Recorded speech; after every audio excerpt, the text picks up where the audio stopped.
Welcome, everyone, to another installment of The Stagler. Here I am. Hello. Hey, how's it going? It's Justin.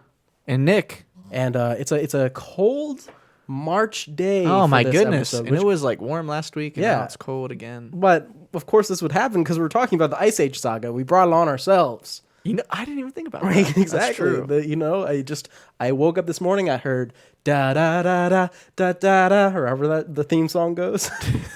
The theme song? Yeah, the theme, the do do do do do do do do do do, and then you see him walking, and they're always walking, okay, and then okay. Manny's like, "Sid, get the fuck out of here!" Literally, though. That's what he says. That's And then Diego's like, "Manny, do you have to be such a cuck?" Then Sid the sloth is Sid. like, Yeah, that's what he's like. I think that's the John Leguizamo. I mean, terrific actor, but that's all in a little bit still. For us. Yeah, you got to hold on. Now we got to get into our weeks, and we had weeks. I watched a few things. I watched a movie that was just screaming at me in my face. I had to see it. Yes. You have two. Oh, J-Lo, for one, who is in the Ice Age Saga, spoiler. No way. And then we have Owen Wilson, and they haven't been in a movie together since like Anaconda, I think. But brand new movie came out. They're together. Peacock's shoving it in my face. Marry Me on Peacock. And you watched And it. I watched Marry Me on Peacock. I remember seeing previews for it in the theater, Right, yeah, classic. and I was like, wow, this looks like fan fiction. And so I watched it, and guess what? It was like I fan fiction. liked it. I thought it was good. You're a fake. I thought it Phony. was pretty good. So it's like he's just this like, I'm a math teacher, and wow, and my daughter, I'm a single dad. Is it Owen Right. Wilson? Okay. And then J-Lo's like, I'm a famous singer. Which is true. Yes, but her name is like Cat or something. Cat. Cat. And Good name. It's like I forget what it is. And she's like, if you remember from the preview, she's gonna get married, and then a video gets leaked of her husband cheating on her, or husband to be her fiance. So she comes out, and she's like, I think you all know something that I don't know, and blah blah blah. So I'm gonna do something crazy. And Owen Wilson, who went to the concert with his daughter, is holding like her sign or like her friend's sign that says like "Marry Me" on it. And she goes, "Okay, I will marry you, guy." And so he brings him up Like, who would do to that? the stage, and they have the little proceeding, and they kiss, and they're married. And then the whole thing is like he goes home, and they don't talk to each other for like a couple of weeks. And then she's like, "Hey, listen, I don't want to look like crazy, so let's just actually stay married for a little bit." And he's like, "Okay." Wow. And then they He's form just going with it. form a bond, and they fall in love a little bit, and then like the other guy comes back, and then drama ensues from there because they're Right. like, "Who are you? Just random math teacher? What's your problem?" Luckily, he has like a squeaky clean past. He's a good guy, and she's like a good person too. She gives to charity and everything. And I don't know, I liked it. That was good. It was sweet. Does it have a happy ending? No, What happens? she kills herself. That's not true. Do they live happily ever after? Yeah, I guess. Also, Samuel Tarly is in this movie. No way. Is he a maester? He's her manager. He's So- a maestager. It's kind of like that. Wow. But it was good. I That's recommend funny. it. It's a very sweet movie. It's fun. It was good. I liked it. Don't expect to get your mind blown, but there's music to it. There's music in it because Yeah. she's a famous singer, and there were like two songs that I really liked. One that made me really uncomfortable, where I don't remember what the song was called, but this part where she goes, "Church, church, church, church, down on my knees for you, huh?" And then Nice. she's like, "Wanna pleasure me in all the right ways, taking your blood all in my veins." Nice. And it's just like, oh god, that was intense. it's not.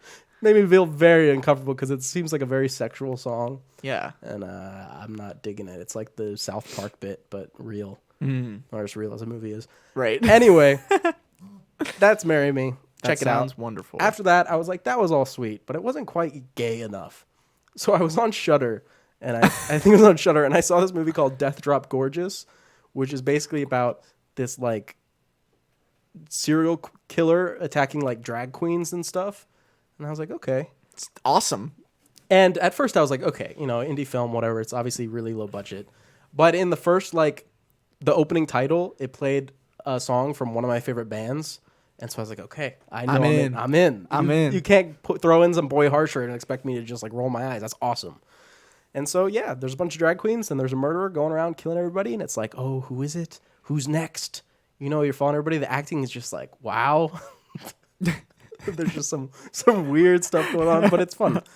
And yeah, then the end happens and there's maybe a twist or two along the way. Who is it? Tragedy.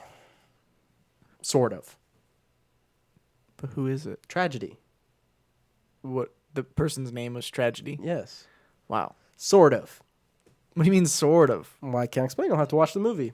Right. And then I watched a kind of lower key movie. I don't think a lot of people have heard about it.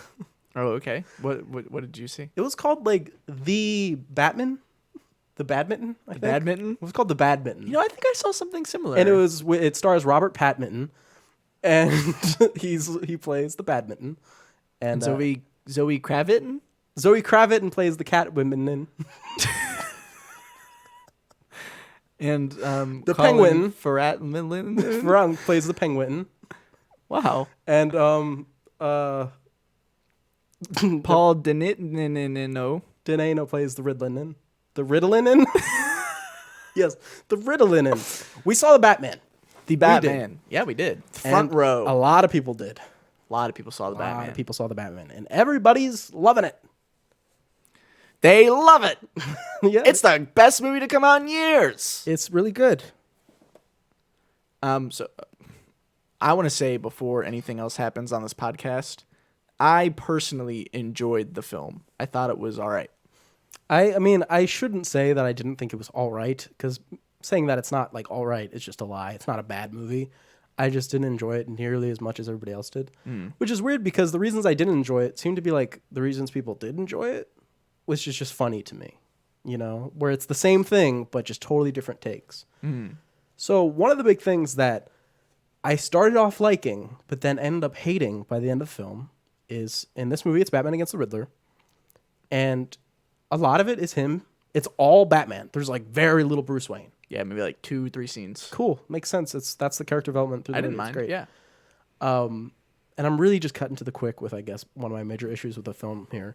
But he spends a lot of the time being Batman and detectiving because it's the Riddler. So it's all the clues and looking at all the clues and blah, Right. blah, blah. Cool. And everyone, that is a thing that I see a lot of people praise the movie for. Finally, we're seeing him be the world's greatest detective. Like, that's a moniker, like, you know, whatever. And it's like, oh, we finally got it. Never done it in the movies, really. Never done it justice, but here it is. And I guess I just disagree. Because, yes, he's detectiving, but he's like a really shitty detective. What do you mean? Most of the answers in the movie is just somebody walking into the room and going, isn't that weird? And then Batman goes, that is weird. You know what? Low key. Like, it happens a lot. Like, the Penguin's like, isn't it La Alta Banta or whatever? Right. And He's then like, you can't speak Spanish? Right. And then the other guy's like, oh, look, it's a carpet tucker. And then the other guy's like, look, his thumb. Like, it's just, it feels like every single answer is just somebody walking into the room, Albert being like, hey, look at the cipher. Right. It's like they give him the correct shape to put in the hole. Yes, exactly. All he has to do is just put it in the hole. Put it in the hole. Which, as we see with Catwoman, he has a very tough time of. Because this isn't a very charismatic Batman, which I enjoy. They made him a little freak. You know, he's this recluse. He's isolated. I think at one point when he goes outside, he's like wearing sunglasses because he's spent too much time in the Batcave. Yeah. You know, he's vengeance. I think that's another thing. They call him Vengeance in this movie. The only person that actually calls him the Batman is the Riddler. And like in the letters, I don't even know. To the Batman. Yeah, to the Batman.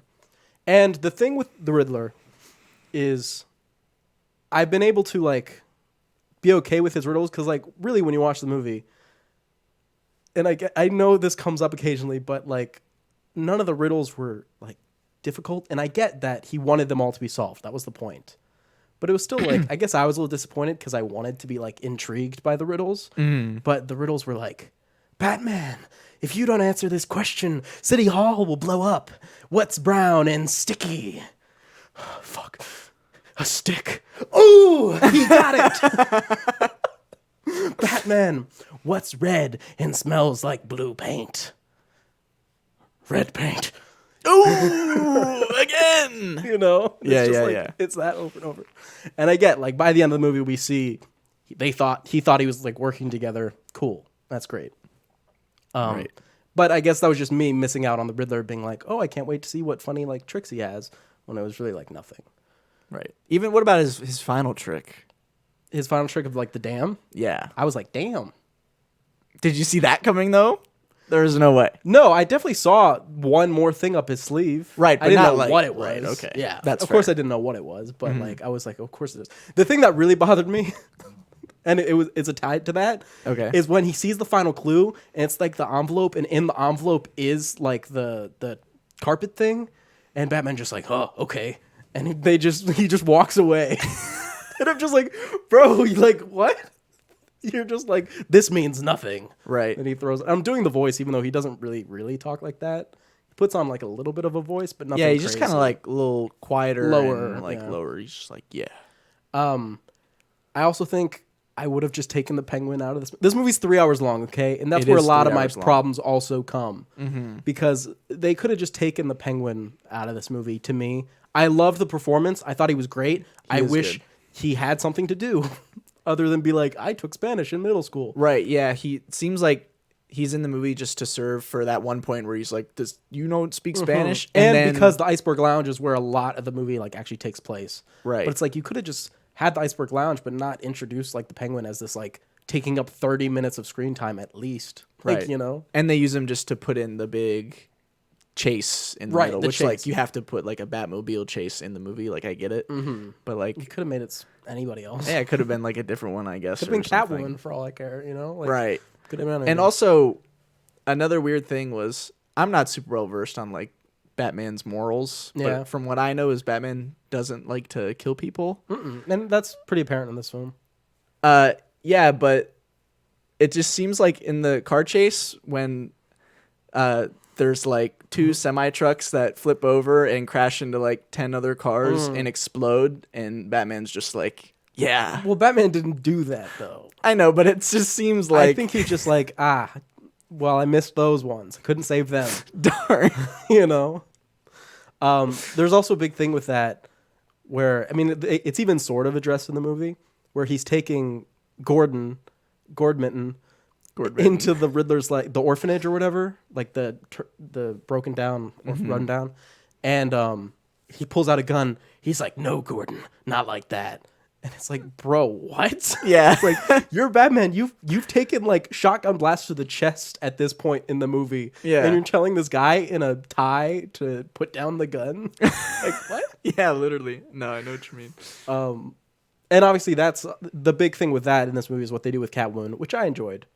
I kind of wish she would have got something after their big encounter where he's like, you can't kill, like, you'll go too far. And then, like, 10 seconds later, the guy gets murdered anyway. Yeah, yeah. I wish they could have given her a moment of, well, whatever.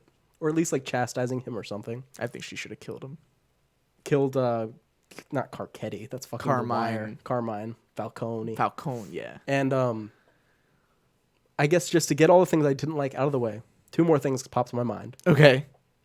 One is the guy, the like DA or whatever, who when Zoe Kravitz, Catwoman, goes undercover into the Iceberg Lounge, he's talking to her, and Batman's like, talk to him, he's got information, blah, blah, blah, and he's watching through the eyepiece. And then he's like, yeah, I know so much things, I know I'm the next target, like, the Riddler's gonna come after me, I'm fucking scared, you know? And then she finds someone with her friends, so she like walks away. And it's just weird to me that like, they just find out that this guy's like the Riddler's next target, and then they just like let him walk out. And like 2 minutes after they leave, he gets killed. killed, like, or kidnapped, you know? Right, yeah. But And I was just like, guys, what? we're messing up. That's why all the things with, and again, that is also just because I'm afraid of people just like really pinpointing, like, hey, that's the point of the movie. Like, I get it. A lot of this is Batman not being really great at being Batman and misconstruing what the Batman should be. Because, you know, at the beginning, he's like, oh, it's vengeance, it's fear, it's blah, blah, blah. And at the end, it's like, no, Batman should be a symbol of hope. Because it's like, oh, the only people really looking up to the Batman are like terrorists, because that's kind of what he is. Right, yeah. And so I like all those ideas. And we see him like, you know, I think he like stalls out the Batmobile. He obviously trips and falls when he's doing his like parachuting gliding part. Right, know? yeah. He like hits his face. Really tough. And he just like walks away. So he messes up a lot. And I get that's the point, but you know, whatever. I guess maybe I wish there was one scene of like the self-actualized Batman, and we never got that. Mm-hmm. You know, I wanted to see it's like at the end of the movie, it's like now he's Batman, but then the movie's over. Right. You That's can't what even give us like sequels for, give right? us like one scene of like good Batman. I don't know. Maybe that's just stupid, but also I don't Albert think it's totally disappears. stupid. That is huge for me. That's big. Albert is like His father figure, mentor, like, and he's just like not like he's like in the movie at the beginning. He's like, "Hey, what's up? have some coffee. You need to be Bruce for a minute." Yeah. Here. And he's like, "Okay," and then he gets blown up, Yep. There's a hospital scene where he's like, sorry. and then like he just comes. Whatever, Batman comes back and he's like, "You lied to me," and just like yells at him and be like, "Hey, are you okay? I know you got blown up and it's my fault, but like, is everything cool?" Right. And he just kind of like yells at him and then leaves, and that's the last. And that's probably like halfway through the movie. Maybe and a that's little the bit over last half, time yeah. you see him. It's just like, He's what? got like 2 scenes. It's just, It's weird. I don't know. You know, I've only seen like the Nolan trilogy, so like, Alfred's like pretty important in those movies. Yeah, he is. So I don't know, for him like not really being important at all, it was just kind of like It's just definitely weird that he disappears totally. Like, not even one final, like, I'm Yeah. back home or anything. Like, just got hospital. That's it. yeah, it's pretty sad. I also kind of wish Zoe Kravitz got a little bit more to do. She does get some stuff. Yeah. But I guess I just liked her so much that I wish I got more. She is really, I can't lie, Yeah. she's really great. She's a really, really good Catwoman. I'm not sure I'm crazy about her, like, improvised mask where it's like a nose strap. No, yeah, her Yeah. mask is stupid. Yeah, Need it's to not fix great, that but pronto. if she could get like a real suit, that'd be cool. That would be sick. But that's a lot of it. I liked I know a lot of people thought it was stupid, which is again is a weird thing because it's one of the things I liked. But I liked everything with the Riddler of like assuming he knows Batman's true identity as, you know, Bruce Wayne. There's that really tense scene near the end where, you know, he's like, Bruce Wayne. Yeah. We almost got him, didn't we, Batman? Yeah, It's it's like like whatever. So you're like, ooh. oh. You know, I think the acting and stuff is just really good. Yeah, Paul Dano, is really good in that scene. underrated. Is he? Well, I think so. Maybe. I yeah. think he is. Wide audience, sure. Also, he's like, you don't even see him. Like, you see him, but he Yes, has the mask the mask, on. And but you don't even- face-wise, he has it's right one at the end. scene, like, right at the end or whatever. Yeah, and also Batman doesn't even catch the Riddler in this movie. Right. Like literally, it's just some woman who's like, he's over there, and they're like, okay. It's just funny. I guess maybe. And again, I know the whole thing is he's becoming the Batman. It's an origin movie, even though he's 2 years in. I get it, and that's reflected in like his suit and stuff because his suit isn't like all high tech. He's got like just like normal combat boots looking on. Yeah. and it's like some pieces are plated, like some aren't quite, which is cool.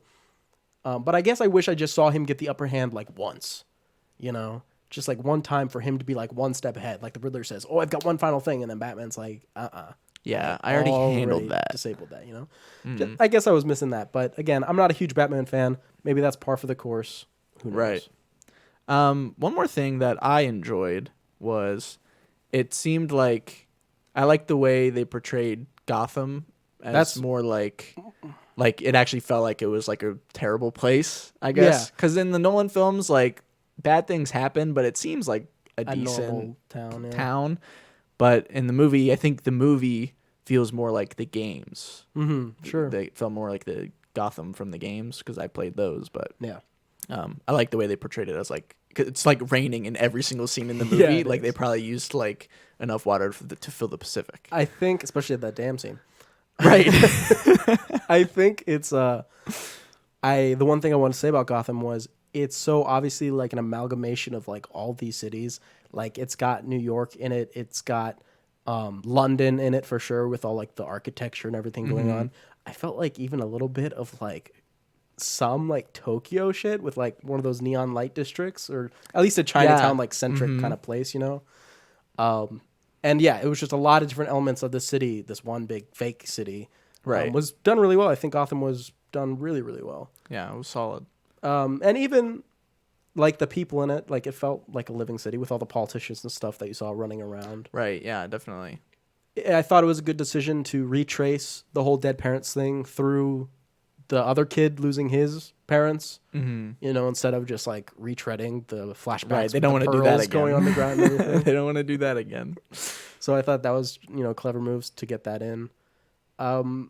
Yeah, if they're if they've got a sequel coming, I'd definitely be interested in it. See Of what course. direction. I mean, they what are you take. gonna do? Robert Pattinson does a good job. So yeah, I He's wanna good. It's see it. well made. Right, of course. You know, there's. You know, I'm just not as hot on it as everyone else. The other thing, sorry, this is just a random thing that No, just that's happened fine. in theater, was when the guy's thumb was like cut off, and that just kind of like whatever, and then it's like driving. I was like, thumb drive, like I got that like right away, and I was like, oh, go to his computer, and then he starts walking to the fucking car. And I was like, what the fuck? And then it is a thumb drive. And then he plugs it into the car. And then they plug it into the police laptop that's connected to the internet. Like, and it sends out all the videos Yeah, and shit. yeah. I was like, bro. They goofed. A lot of mistakes made. I guess I just was never able to look over, like, they could have written it to be not as stupid mistakes to me. You're going to put this thing in from like this fucking psychopath and whatever. That has a thumb tied to it. Thumb drive. There's also weird parts where people in the theater laughed. Like people laughed at that fine. Right, because But he's like thumb. I remember drive. when the DA agent got like kidnapped. There were people going, oh. And I Was like, there really? Yes. Are I you remember. And I was like, what the fuck? And then the lady next to us was like, Jesus fucking Christ, you're going to the bathroom for the 6th time. To this like 7-year-old girl. Terrible. I felt bad for her. Final thing, I think to make this movie even better, everyone should have been smoking. Penguin should have had a cigar. Catwoman should have had like a little cigarette. Batman should have had a vape. Batman vaping would be an It image. could have been on like his utility belt. He's like bubble gum. Bubblegum. You know, That would have been an interesting. Alfred could have had a pipe. You know what? Definitely. So, yeah, I don't know. Yeah. So you know. It's a good movie. Another thing I hate though, Okay. when new Batman movies come out. Sorry, it's just stuff to talk about. No, it's is good. people seeing the Batman and being like, you know what, the Dark Knight trilogy actually sucked. And I'm like, guys, you can't love these movies for like a decade, and then when the new one comes out, be like, no, they suck now. Right. They're bad. It's like. They're different. Yeah. And listen, I'm sorry. You know, the Batman is not better than the Dark Knight. Yeah, I don't have to agree. Probably, it's tough to beat. The Dark Knight is goated. But there's definitely elements that it does better. Anyway, Oh, absolutely. that's the Batman. The Batman. Good soundtrack too. Yes. Why don't we get into the news? What happened in the past fortnight? Well, we have Jason Momoa confirmed is going to be the villain in Fast 10. So he's joining the family. So he's joining the family. Let's 'cause go. That's how it go. I'm hyped. Do you think As long as you're a man and you're a villain, you'll join the family. do you, Cypher. you don't think that Charlize will join the family? No, they're going to be Yeah. the only one that they kill. Well, they didn't get what the heck was his name from the second one? The psycho drug dude. Oh, true. On the he's boat. still in prison. Maybe he'll come back. And join Cypher? Maybe. Could. Do you think that Jason Momoa will be with Jason Cypher? Momoa. Will be working with Cypher? Yes. No, I think Jason Momoa will be working with the president, the Federalist, the robot from Hobbs and Shaw. The rope. Oh. The right. voice that had Ryan Reynolds' voice, but it wasn't Ryan Reynolds, I guess. Right. Who is it? People are Maybe saying it's it's the Cypher, dude. but who knows? No, I think that would be lame. I think so too. That would be lame. But And we know. you know what? And I love the Fast movies. And for me to say that something would be lame, that's big That's for me tough, because yeah. I think that everything is awesome so far. But that's Fast 10. Okay.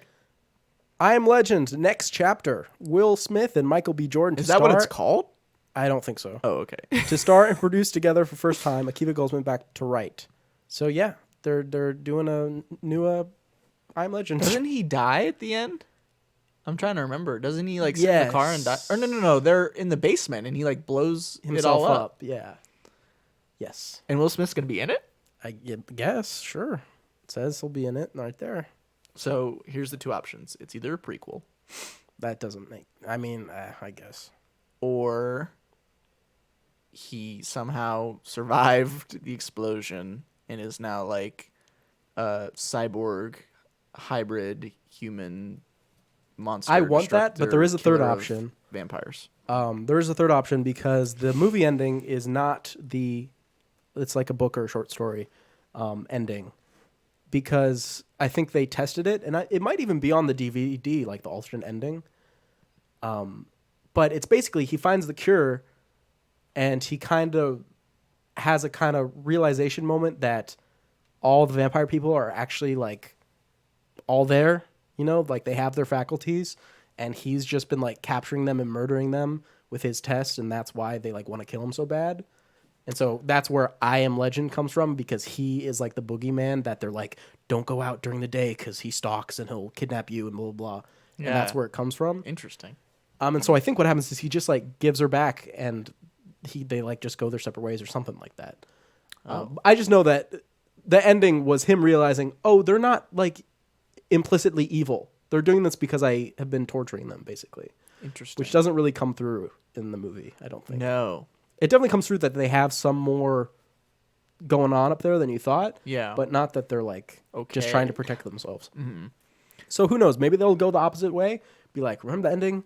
Didn't happen. That'd be tough. Maybe they're like, that was the story that people told about the guy, but this is what really happened. You know what I mean? Oh, and They the could- dog will be back? Yeah.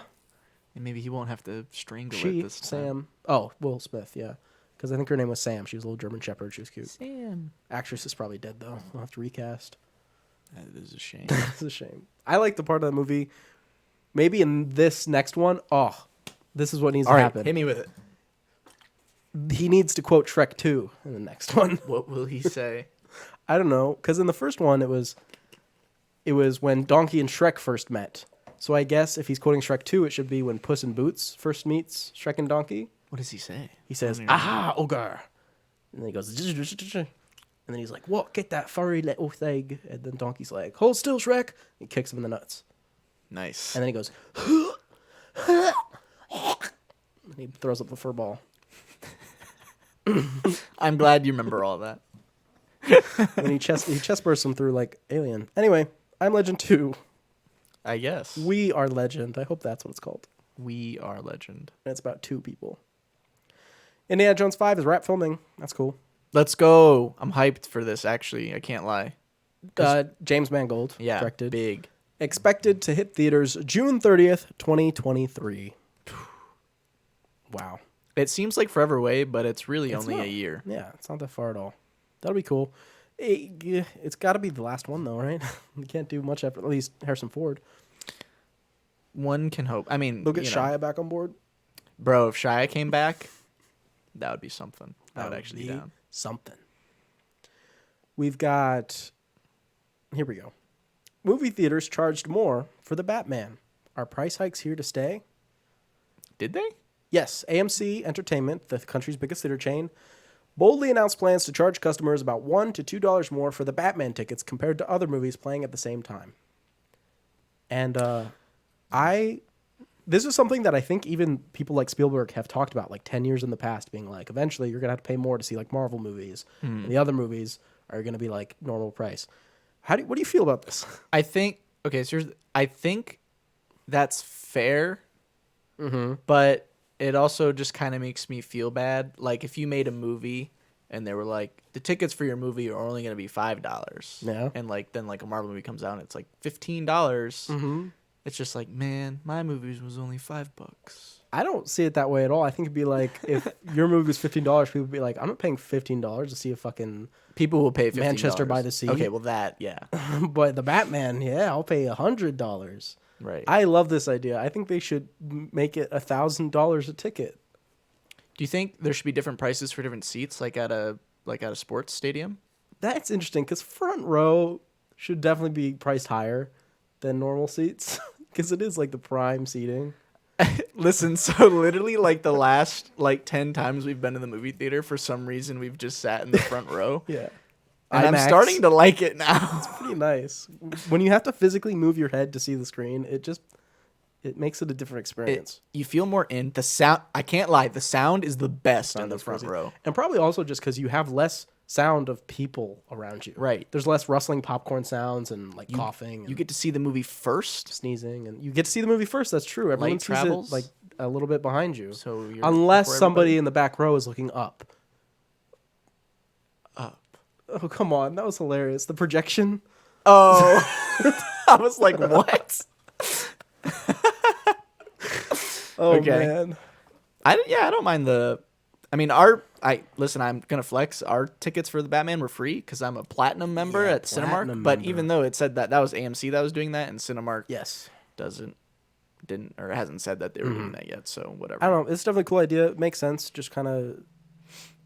I get it because if people that's really all they're coming to the movies for, you might as well make your money back. Think they'll get the fast pass No. to movie theaters? No, I just don't kidding. think so. That's what like the subscription is. I'm sure there's a lot of people who would hate this because all they want to go see is Marvel movies and they feel like cheated, you know?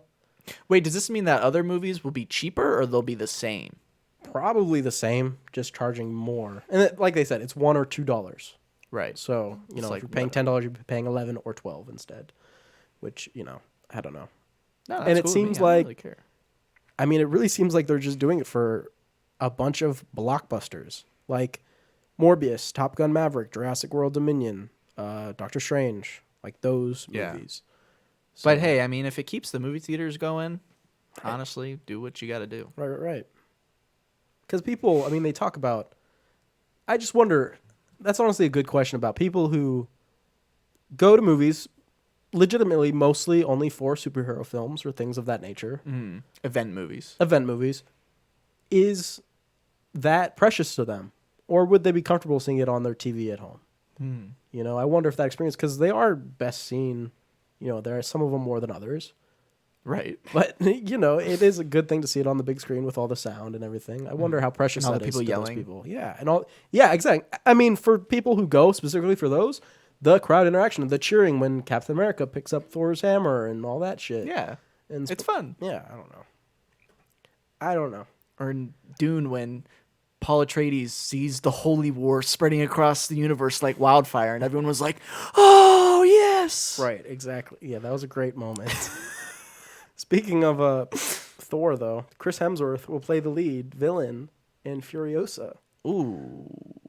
So, yeah, and I know that Furiosa, everything that's come out about it is they're saying, don't expect it to be anything like Fury Road. They're like, it's completely But different like in a movie. good way or a bad way? We don't know. The movie's not out. Like Fury Road. Like I don't think they'd say being a good movie. I don't like think Fury Road. they would say, guys, Furiosa is going to be nothing like Fury Road in a bad way. Like that's their like press release. I don't expect it to be like Fury Road because Fury Road's just a 2-hour car chase. Yes, But like, do they mean like it's not going to be? I think as it's just cool? supposed to be a much more character-led story. That it's going to be Furiosa, and it's going to be following her on a much more serious, like looking at her character instead of just like, he's mad and his name's Max. You know what? I trust though. I trust. Chris Hemsworth, though, I trust. God, what's his name? The director. is it Super famous. He's directed all of them. is it still him? Yeah. I don't know. Anyway, you know who I'm talking about. I trust him. And if he wants Chris Hemsworth to be the villain in Furiosa, then so be it. Yeah, we'll see. I mean, it's good that he's branching out. Yeah, that is cool. And, you know, I love Fury Road, so hopefully. Do you love Transformers? Actually, I do. So, yes. Transformers: Rise of the Beast to be first of planned trilogy. Nice. You know what? I low-key am hyped up for this because it's like a new, starting fresh, starting over again. I don't know what it's about. They can do whatever they want now. I'm just kind of hyped to see what they cook up. No Michael Bay. I just hope the action will be good. Because I can't lie. I would be lying if I said that I didn't love Michael Bay action. It's pretty good. That's kind of Michael his Bay MO. story and Michael Bay, like, people talking, maybe not great. Maybe not. But Michael Bay stuff blowing up and robots fighting each other, yes. I agree. So Rise of the Beast, you know, whatever that is, I don't know. But I hope Optimus Prime is in the movie. It's they transform into like beasts, I guess. Right? That makes sense. Now, there's got to be like a group called like the Beasts. Oh, okay, maybe. That does it for the news. Speaking of beasts, though, We got what's a beast? Is a mammoth a beast? Is a saber-tooth tiger a beast? Is a sloth a beast? Is a saber-tooth squirrel a beast? is a baby a beast? Yes. In this movie. So, Ice Age, the saga, the the 6-movie spanning 5.5 plus shorts, which make it a full 6. Anyway, it all started off in 2002. I'm sure you all remember. This was year. prime for our lives. Yeah. Ice Age was prime. 2002, Carlos Saldana and Chris Wedge put their minds together and created Ice Age. Fun fact, Chris Wedge, I believe, voice of Scrat. Really? Yeah, like how Brad Bird does Edna mode. Oh, Pretty sure really? I Chris didn't know Wed- that I'm either. pretty sure Chris Wedge does Scrat. Interesting. Anyway, they created Ice Age. Everyone loves Ice Age, the first one. Yes, most people agree that the first Ice Age is good. It is, because it is. It is good. It's a very simple story. Well, simple-ish. You got Manfred. The mammoth. He is a mammoth. He's a mammoth. And he's, a mammoth, and he's alone because there's no other mammoths around. He's sad. He's sad. He's kind of like the Batman. Yeah, I guess. Yeah, kind of. Except minus, like, the fighting people. That we know of. I mean, he fights a little bit. He does fight a little bit. He fights some rhinos or whatever. We got Sid the Sloth, who's like abandoned by Sid the Sloth. Sid the Sloth, who's abandoned by his family. Yes. And we got Saber-Tooth Tiger Diego. Yes, you mean saber-tooth tiger Diego. Yeah. And then we have Baby. Ah. So the saber-tooth tiger is like a fucking... Okay, so Sid the Sloth just meets up with Manny because Manny kind of indirectly saves him from the two guys he Right. pisses Stop off. following me. And they team up because Sid's lonely. And Manny's not mean enough to kill him, even though he threatens it. Right. There's this human village. Important, by the way. Human village. Just keep that in your mind. They're just chilling. They get fucking attacked by these saber-tooths, The sabers. which is Diego's there too. And they come in, they're fucking freaking everybody out. I don't think they actually kill anybody. Not But that we see. it seems like it. This woman runs away with the baby, and Diego goes after her. He's like, "Oh, I gotta get her. I gotta get her and get the baby." She sacrifices herself. She jumps off the falls, and she dies. But the baby lives. It floats away. Where Sid and Manny come across it. They find the little baby. And Sid is like, yo, we got to take the baby back to the village. And Yeah. Manny's like, no. He's like, "No, we gotta do it. It's the right thing to do." They eventually come across Diego, who's like, "Oh yeah, I know where the humans went." Because he needs to get the baby. or else he'll get like kicked out of the pack or whatever. Yes. So then they just have a little adventure of getting this baby who's kind of annoying, kind of really awful annoying. No, not that bad. The bad parts are really bad. True. Like when they have the poking contest and shit. And it's just like, "Gah." It's great. One of my favorite parts of this movie, Okay. and it's only because of the song, is when they play the song, Send Me On My Way, Rusted Root. Send me on my way. Send me on my way. Okay, yeah. Send me on my way. I love that song. That's your favorite part? Yeah, because I love the song. You want to know my favorite part? This Sure. part, I actually think about this all the time. What? Just like in general. When people are like, favorite parts from like movies. I'm just like, yeah, this part from Ice Age. I hope everyone feels like this, and it's not just me. When they go down the slides, the ice slides, I don't know why, but I remember seeing that. Just the whole scene in general? Yeah, when they're Yeah. just like sliding. Sure. I just remember being like, that looks so fun. And like anytime I go down a slide, That's what you think of? I'm just like, yeah. I love it when they're like, they do all the crazy slide stuff, and then they're on like the big long straightaway at the end, and they're like freaking out the whole time. But then at this point, they're like chill about it, and they're sitting there, Yeah. and then they actually start racing, and they like get low, Right, they go and like start like trying to beat each other. See, It's I was fun. a child who watched that, and I was just thinking, how unscrupulous. Come on, guys. You have a baby. Be a little safer. You think? That's the kind of child that I But was. the baby loved it. The baby did love it. He's the one who loved it the most, probably. Also, we find out that Sid is good at, like, ice skating, I believe. Really great at ice skating, actually. Which is funny, because maybe he teaches Manny, because Manny gets good at it in a later movie. Ooh. Setting up the ICU. Not the intensive care unit. The Ice Age How about the cinematic IA? universe. The IACU. IACU. Fine. Yeah, that's good. Anyway, How about the NICU? The new, like, instead of just, never mind. NICU, forget it. yeah, let's just continue. What happens? So they do all the crazy stuff, and eventually Diego kind of takes a liking to Manny and Sid, and is like Sexually. yes, and is kind of like, you know what, maybe the Sabretooth life really isn't for me. Maybe I just want to chill with the bros. Yeah. And so eventually he ends up helping them in the end, because the whole time he's setting them up to be attacked by the Sabretooths. Yes. But in the end, he's like, you know what? No. And so he helps them, and they get the baby back to its rightful owner. And honestly, a really sweet moment at the end that can get you worked up a little bit. I remember I was watching it again. I can't lie, I got worked up a little bit. No, I think the moment that always got me the most worked up was Manny remembering his past of having a family that was all murdered by people. That part always worked, because it's like the cave drawings that are like animated, and he's like looking at him, and you see like the whole family, and then the humans just come and fucking kill him, and he's left all alone, and you just hear and like the memory. I always remember that being like, damn, like, fuck. and it's weird because heavy. they don't touch on that past like really ever again. Right. That like, yeah, his family was fucking murdered. He's got trauma. Yeah. Well, because the whole thing, I guess, even back then was, the mammoths are being like hunted and going extinct, which leads into the next movie, of course. Right. But I will say, we left out something really important that's going to be a big storyline through all these films. The most powerful character in the universe possibly could stand up against Goku. Perhaps. Scrat. It depends if he has the acorn. It's like a Superman thing. Right. Except it has to be there for him to win.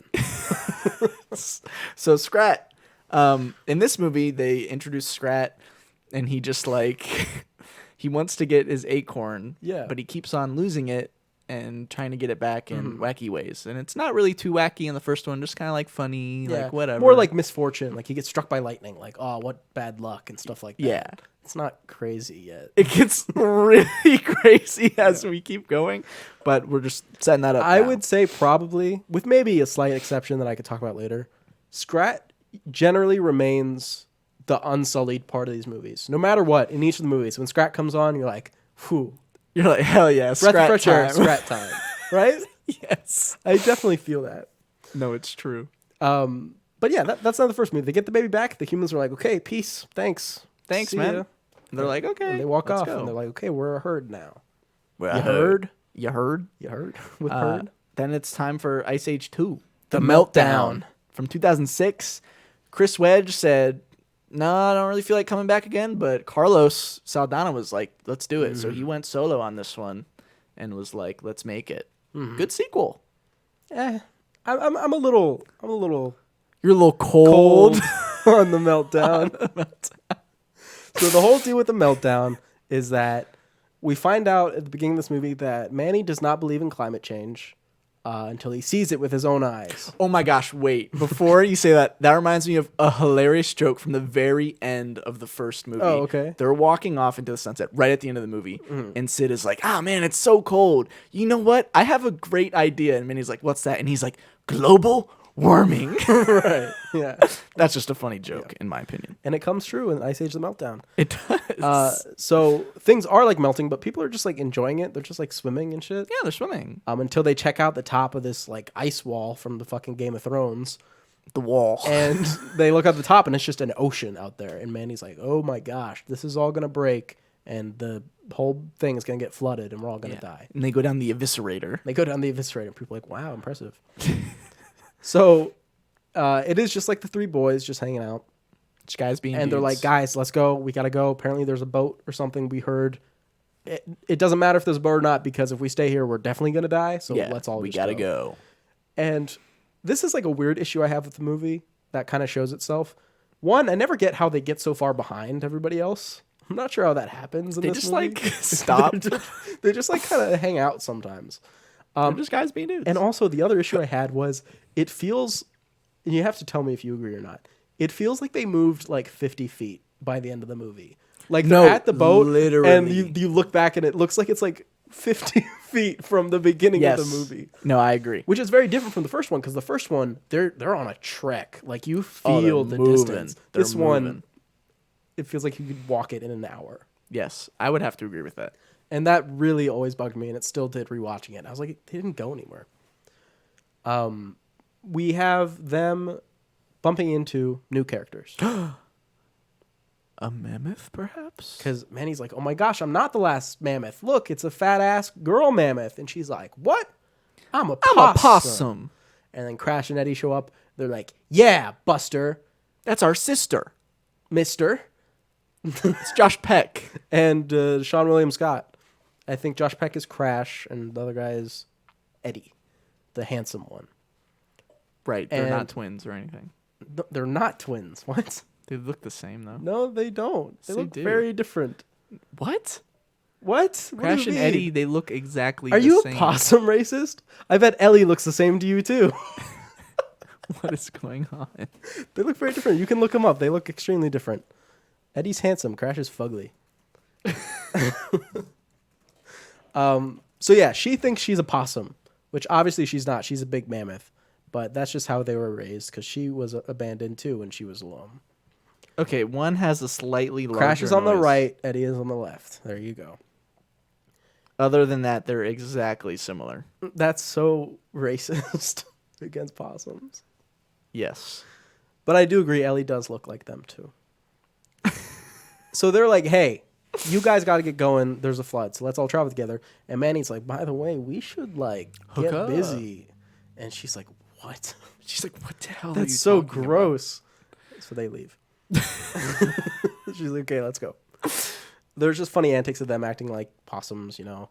A part that actually was funny, I thought, was the first time when there was like a bird, like a hawk, and they're like, hawk, and the two play dead, and then she plays dead, and they just like jump because of the seismic, like 9 tons hitting the ground. I always thought that was just cute and funny. Eventually, she figures it out.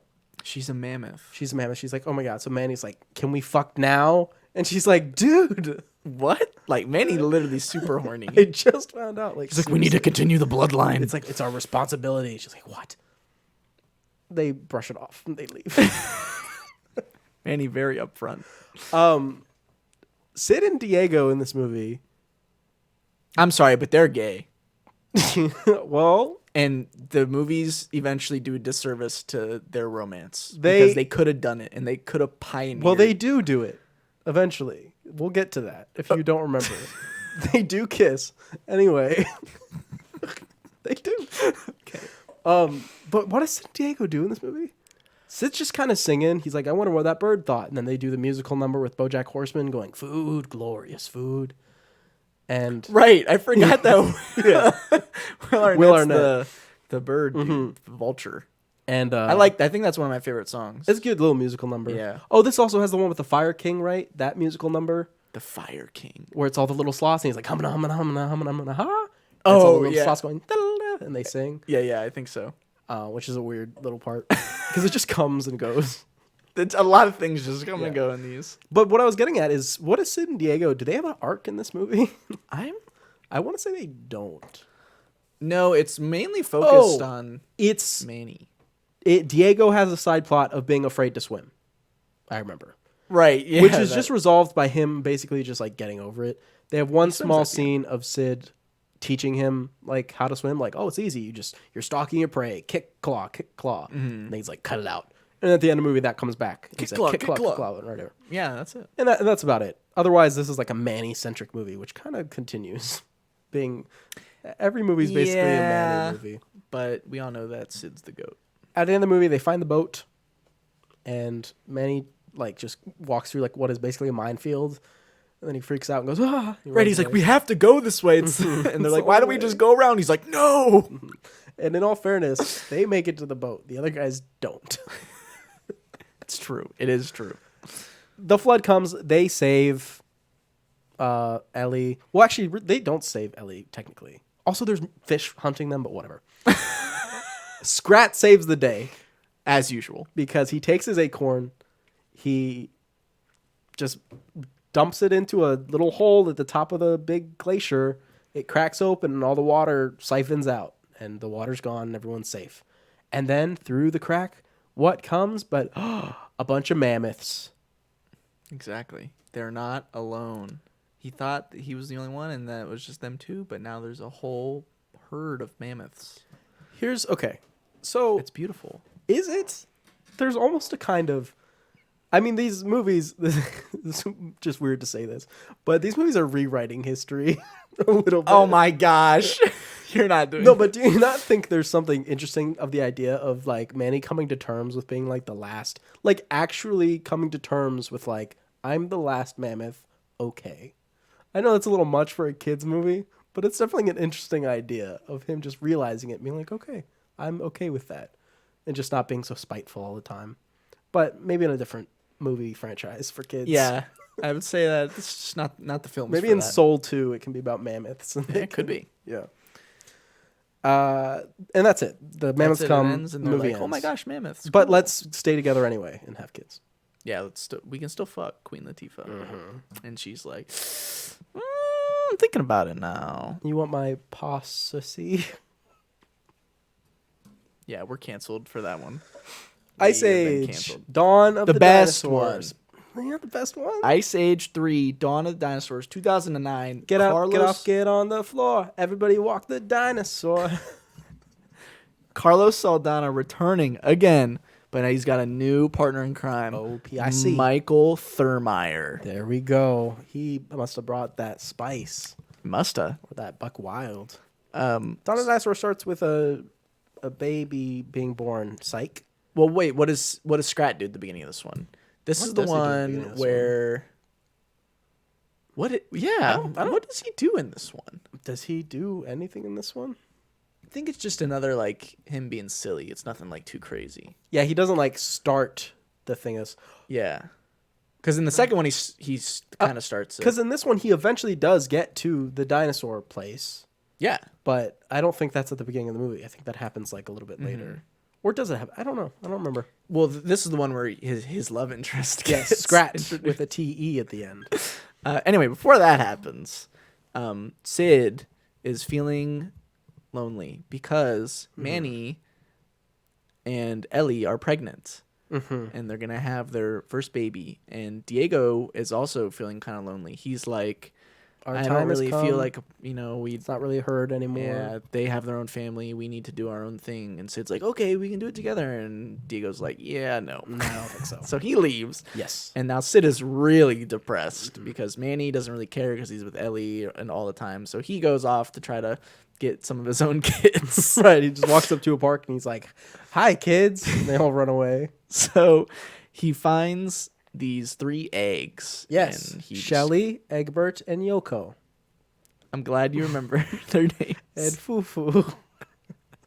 He puts little faces on them and he takes them away. Who's your favorite? Probably Yoko. Yoko's the right answer. Thank Dang you. it. Okay. Yeah, he puts little faces on them and he's taking care of them. There's antics. Eventually they hatch. And they Right. are little T-Rexes. Little T-Rexes. And they're kind of cute. They are mad cute. Yeah. The only problem, they totally destroy Manny's playground That he built for his baby. his child, unborn child. Mhm. And Manny gets really pissed. He gets pretty mad about that. But then the mommy T-Rex Attacks. literally comes out of nowhere and runs through their little village, their herd, and takes the kids back and Sid. Sid along with them.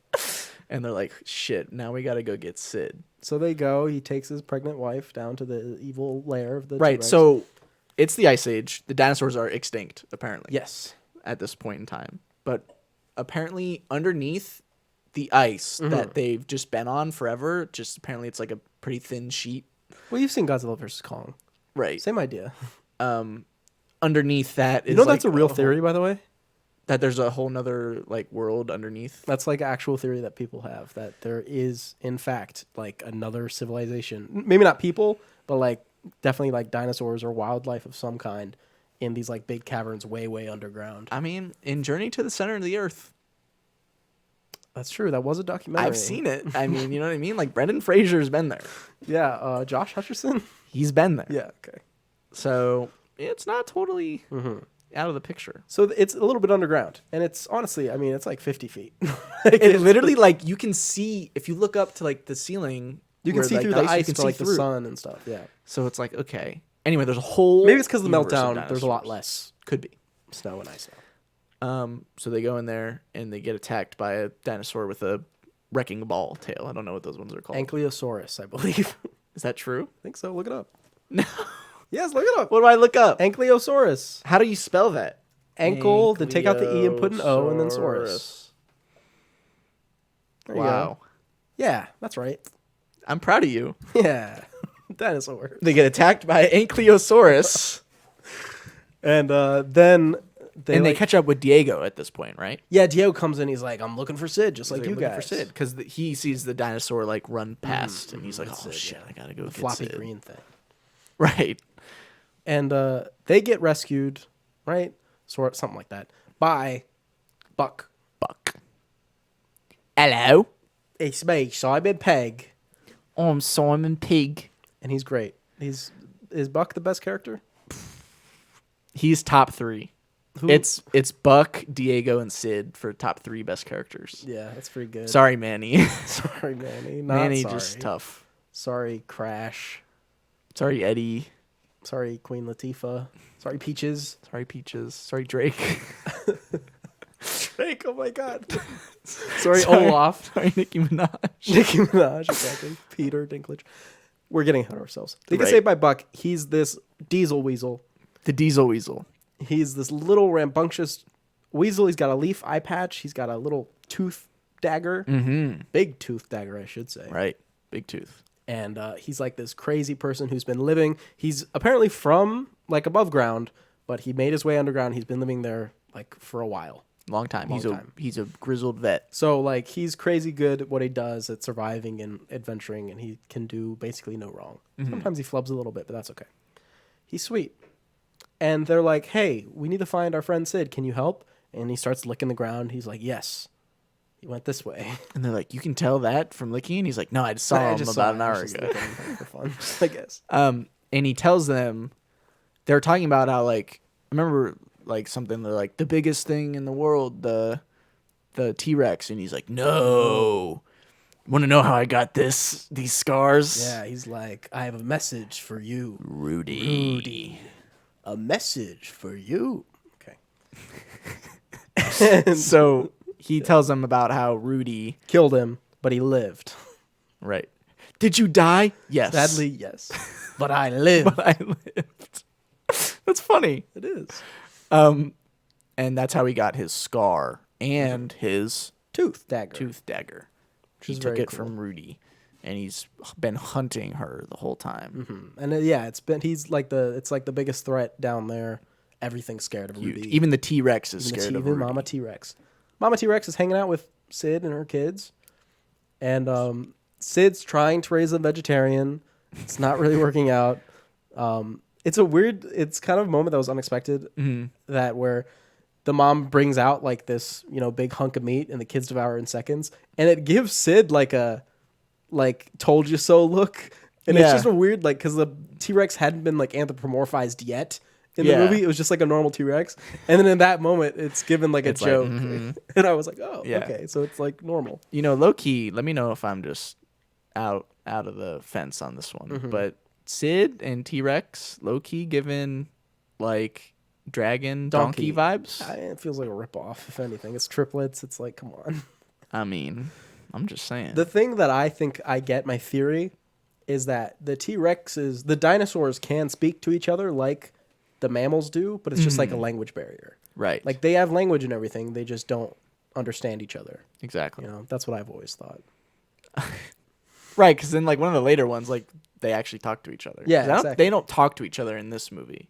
None of the dinosaurs know. No, but in like a later movie, they do. Yes, they do.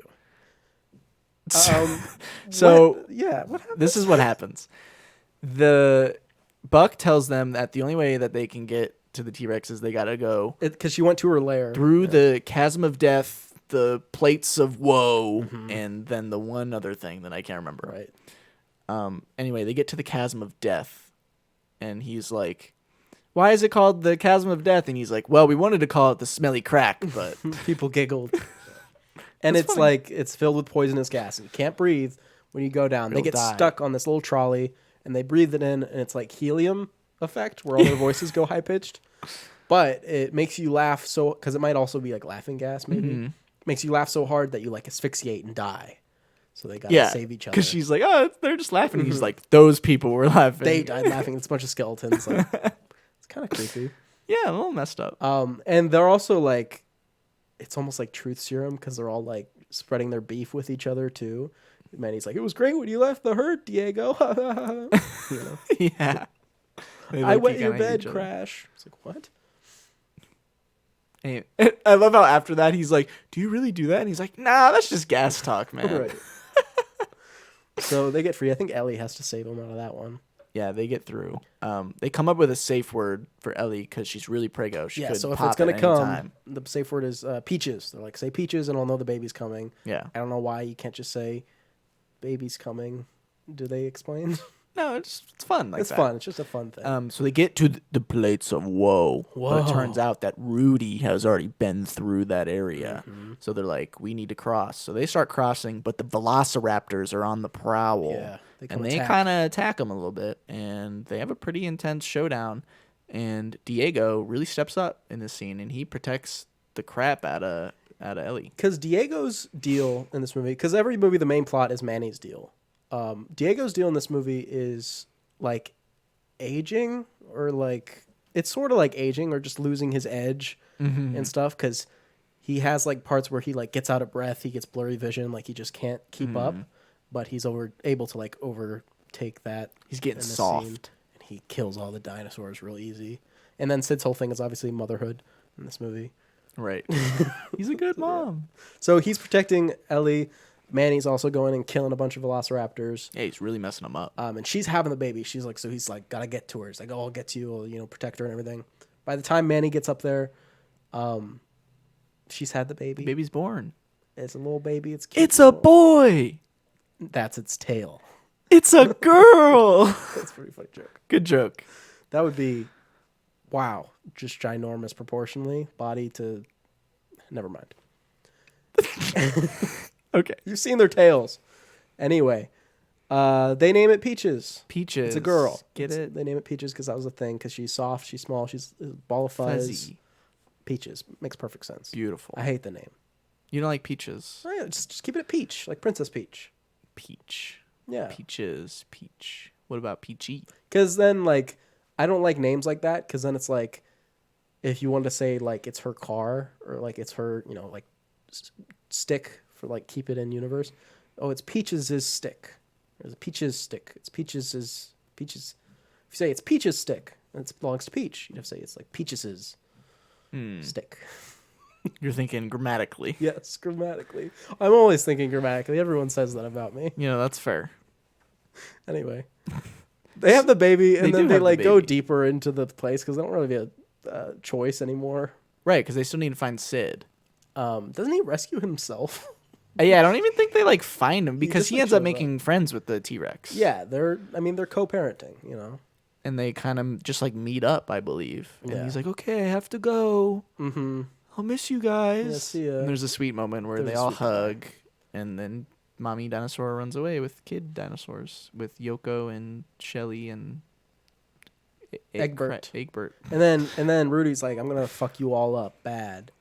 Yeah, Rudy shows up and they have wartime. Yeah, they all fight. They do him up like a AT-AT from Star Wars, and they bind his legs and his snout, and they're like, hey, Oh, this reminds me. God, what? You want to finish your sentence? No, I'm done. Okay. So basically, I am saying right now that Jurassic World stole from this film. Kind of did. Like directly. It's not like it's plagiarism. Yeah. They should be prosecuted for the climax of Jurassic World because Ice Age, Dawn of the Dinosaurs did it first. Literally, the main characters are fighting Rudy, aka the Indominus Rex. Looks similar. It really too. does look similar to the Indominus Rex. And then what happens when they're getting it kind of on the back foot, but Rudy's kind of fighting back? What happens? The T-Rex comes back. Yeah. And the T-Rex does what? Beats the crap out of it. Exactly what happens in Jurassic World. It's exactly what happens. T-Rex shows up, beats the crap out of the Indominus. Rudy knocks Rudy off the edge. T-Rex does the classic, just like in Jurassic World. They probably took that part from Jurassic Park. Yes, so, that's fair. Give and take. But I'm just saying, They literally, They I did. saw it and I was like, holy kinda fuck, crazy. that's just Jurassic World. It is. Nothing is original anymore. Yeah. So that's beautiful. They get Rudy. They're like, great. So they're like, Buck, dude, Come with us. man. He's like, okay, sure. Great. They get up, and Buck's like, here's the roar of Rudy. And he's like, she's not dead. And Yes. he's like, I have to go back. And they're all like up except for Diego. And Diego's like, dude, Do what you gotta do. you gotta go. And he's like, okay. He destroys the entrance and he swings back down. He's like, Rudy! Flies back in. And they're where like, he where's belongs. Buck? And they're like, he's where he belongs or something like that. Yeah. And then the movie kind of ends. Yeah, it kind of ends. I have something to add. Okay. So I had actually seen the final movie of this saga that just came out, Ice Age Adventures of Buck Wild. Okay. Which The is Ice about- Age Adventures. The of Ice Age Buck Wild. Adventures of Buck Wild, which is, the Diesel Weasel, as we Weasel, said. Weasel. And so I watched that before I had actually caught up with, I'd never seen Continental Drift or Collision Course, the next two films. Okay. I had never seen those. I watched this one first because I watched it before we even did this idea for this episode. Wow. So here's the thing. That's interesting. Peaches does not appear in The Adventures of Buck Wild. So Okay. that led my mind to believe that Peaches died, Oh my goodness. which I found out did not happen. That does not happen. But it did lead me down that rabbit hole. And I gotta tell you, watching these movies under that assumption made them You were like, when's she gonna die? much more enjoyable because she does not appear at all. Which is funny because a different character does appear in that movie. But the Adventures of Buck Wild is Crash and Eddie with Buck mostly. That is like 90% of the movie. Right. And then there's like a different bad guy in the underworld with the dinosaurs. His name's like Orson. He's like we'll get there. But the main people are just Ellie, Crash and Eddie, and then the three amigos. And that's it. None of the extra people show up in that movie. They're all gone. Well, let's go back to Continental Drift, where I personally had fallen off of Ice Age, and I have only just watched it. Right. Me too, except maybe I did see it because, listen, I don't even know if I had seen it before just a few days ago or not. Yeah. But a lot of the movie seemed Similar. very like familiar, like, oh yeah, I remember this or I remember this, but I couldn't pinpoint a time where I was like, yeah, I watched Ice There was Age only 4. one scene that rang familiar in these movies, and that was the siren scene in this one, Continental Drift, where they run into the sirens. That's the only scene where I was like, oh, I feel like I've seen that. But everything else was because I don't even remember grown up Peaches. That was like, oh my god, she's like an adult. I was like, okay, teen, whatever. So this is when the Scrat. Oh, we didn't even talk about Scrat. Scrat, in the oh third right, one. Scrat in the third one. He has this female lover, and they fight a lot. There's a lot of fun antics, and eventually they move in together. Right. And But then he he's goes like- back to his old love of acorns. Yeah, the acorn. He falls back with the acorn. Beautiful. So anyway, Yeah. this one starts off with Scrat. Scrat, big player in this one. Big one. So he ends up, he's trying to put his acorn in the ground, and he ends up cracking a hole all the way down to the center of the earth. Yeah, and he the core. falls onto the core, which is like a little ball. Yeah, floating rock. It's like a hamster ball, and he like runs on it, and it's like spinning and stuff. And he's basically creating, he's turning the world from Pangea into the continents, and he's literally cutting them up. It's a little funny scene, but Scrat is responsible for creating the world. the creation of the continents as we know them today. Yeah. And anyways, so like while that's happening, everyone's freaking out, like, holy shit, the Crazy. world is ending, and Manny and Diego and Sid are separated Yes. from Ellie and and Peaches. and they're like, it's okay, we'll come back, I'll do whatever it takes to find you. Peaches has this weird side plot of her friend Lewis. She falls in love with Drake. She falls in love with Drake, whose name is Ethan, Yes. and he's like this kind of like weirdly like adrenaline, not junkie, but he likes crazy stunts, and he's got a bunch of crazy followers, and he's got this like trio of girls that follow him. One of them's Nicki Minaj. Yes. You know? Just classic stuff. And it's Kiki Palmer, if we didn't say, is Peaches. Right. But she has a friend who's a little mole. Hedgehog or something. Hedgehog, Yeah. dude. What? Who? he's famous Josh too. Gad. It's Olaf. Right. Yeah. But she kind of like shuns him to try to be with Ethan because he's so hot. Yeah, he's like her friend, but he's in love with her. He's like, oh, you're not really friends with that little Fucking freak. hedgehog, right? are you? Yeah. She's like, oh, No, I hate him. He's of standing course. right there. And he's like, oh, okay. Fine. Sad. Yeah. Anyway, so Manny and gang, Diego and Sid, they run into some pirates, a.k.a. Peter Dinklage. Peter Dinklage, who, I don't know if you caught this, it was originally supposed to be Jeremy Renner, Wow. but it was recast as Peter Dinklage. It's just amazing. So there you go. Honestly, there's like 4 famous people in their crew. And then you have Shira, who is Girl Diego, who is J-Lo, right? What? right? Coming back. Then you had, I think the little bunny dude was Aziz Ansari, I want to say. Yes. And then, was there? Oh, Rebel Wilson was the kangaroo. Right. Was and Rebel then Wilson. the big narwhal Seal dude thing? was someone famous. He was I somebody. can't Okay, remember. I don't remember. But we forgot about something really important that happens at the beginning of this movie, which also introduces another famous person. Sid's family shows up at true. the beginning of the movie and is like, Sid, we're back. And Sid's like, oh, my family. Which I hated at first because I was like, what are they doing? I was like, he was abandoned. Okay. And Right. I was afraid they were going to like retcon it. And I was like, don't do that. That ruins it. So, and Sid's like all happy that his family's finally back. And then their plan was just to drop off their old decrepit grandma and just kind Wanda of leave Sykes. them again. Who's Wanda Sykes. And she's the goat. It's pretty funny. She's the character. goat. Of She's just playing the next two Wanda movies. Sykes character that she usually does, but old. But she's She's awesome. very sassy. You know, Yeah. and just does what she wants.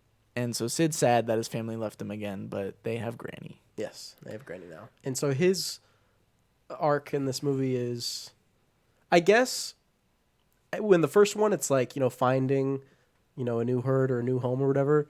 For this one, if you really want to stretch it, because at this point, calling them arcs is like, it's, like finding worth in yourself.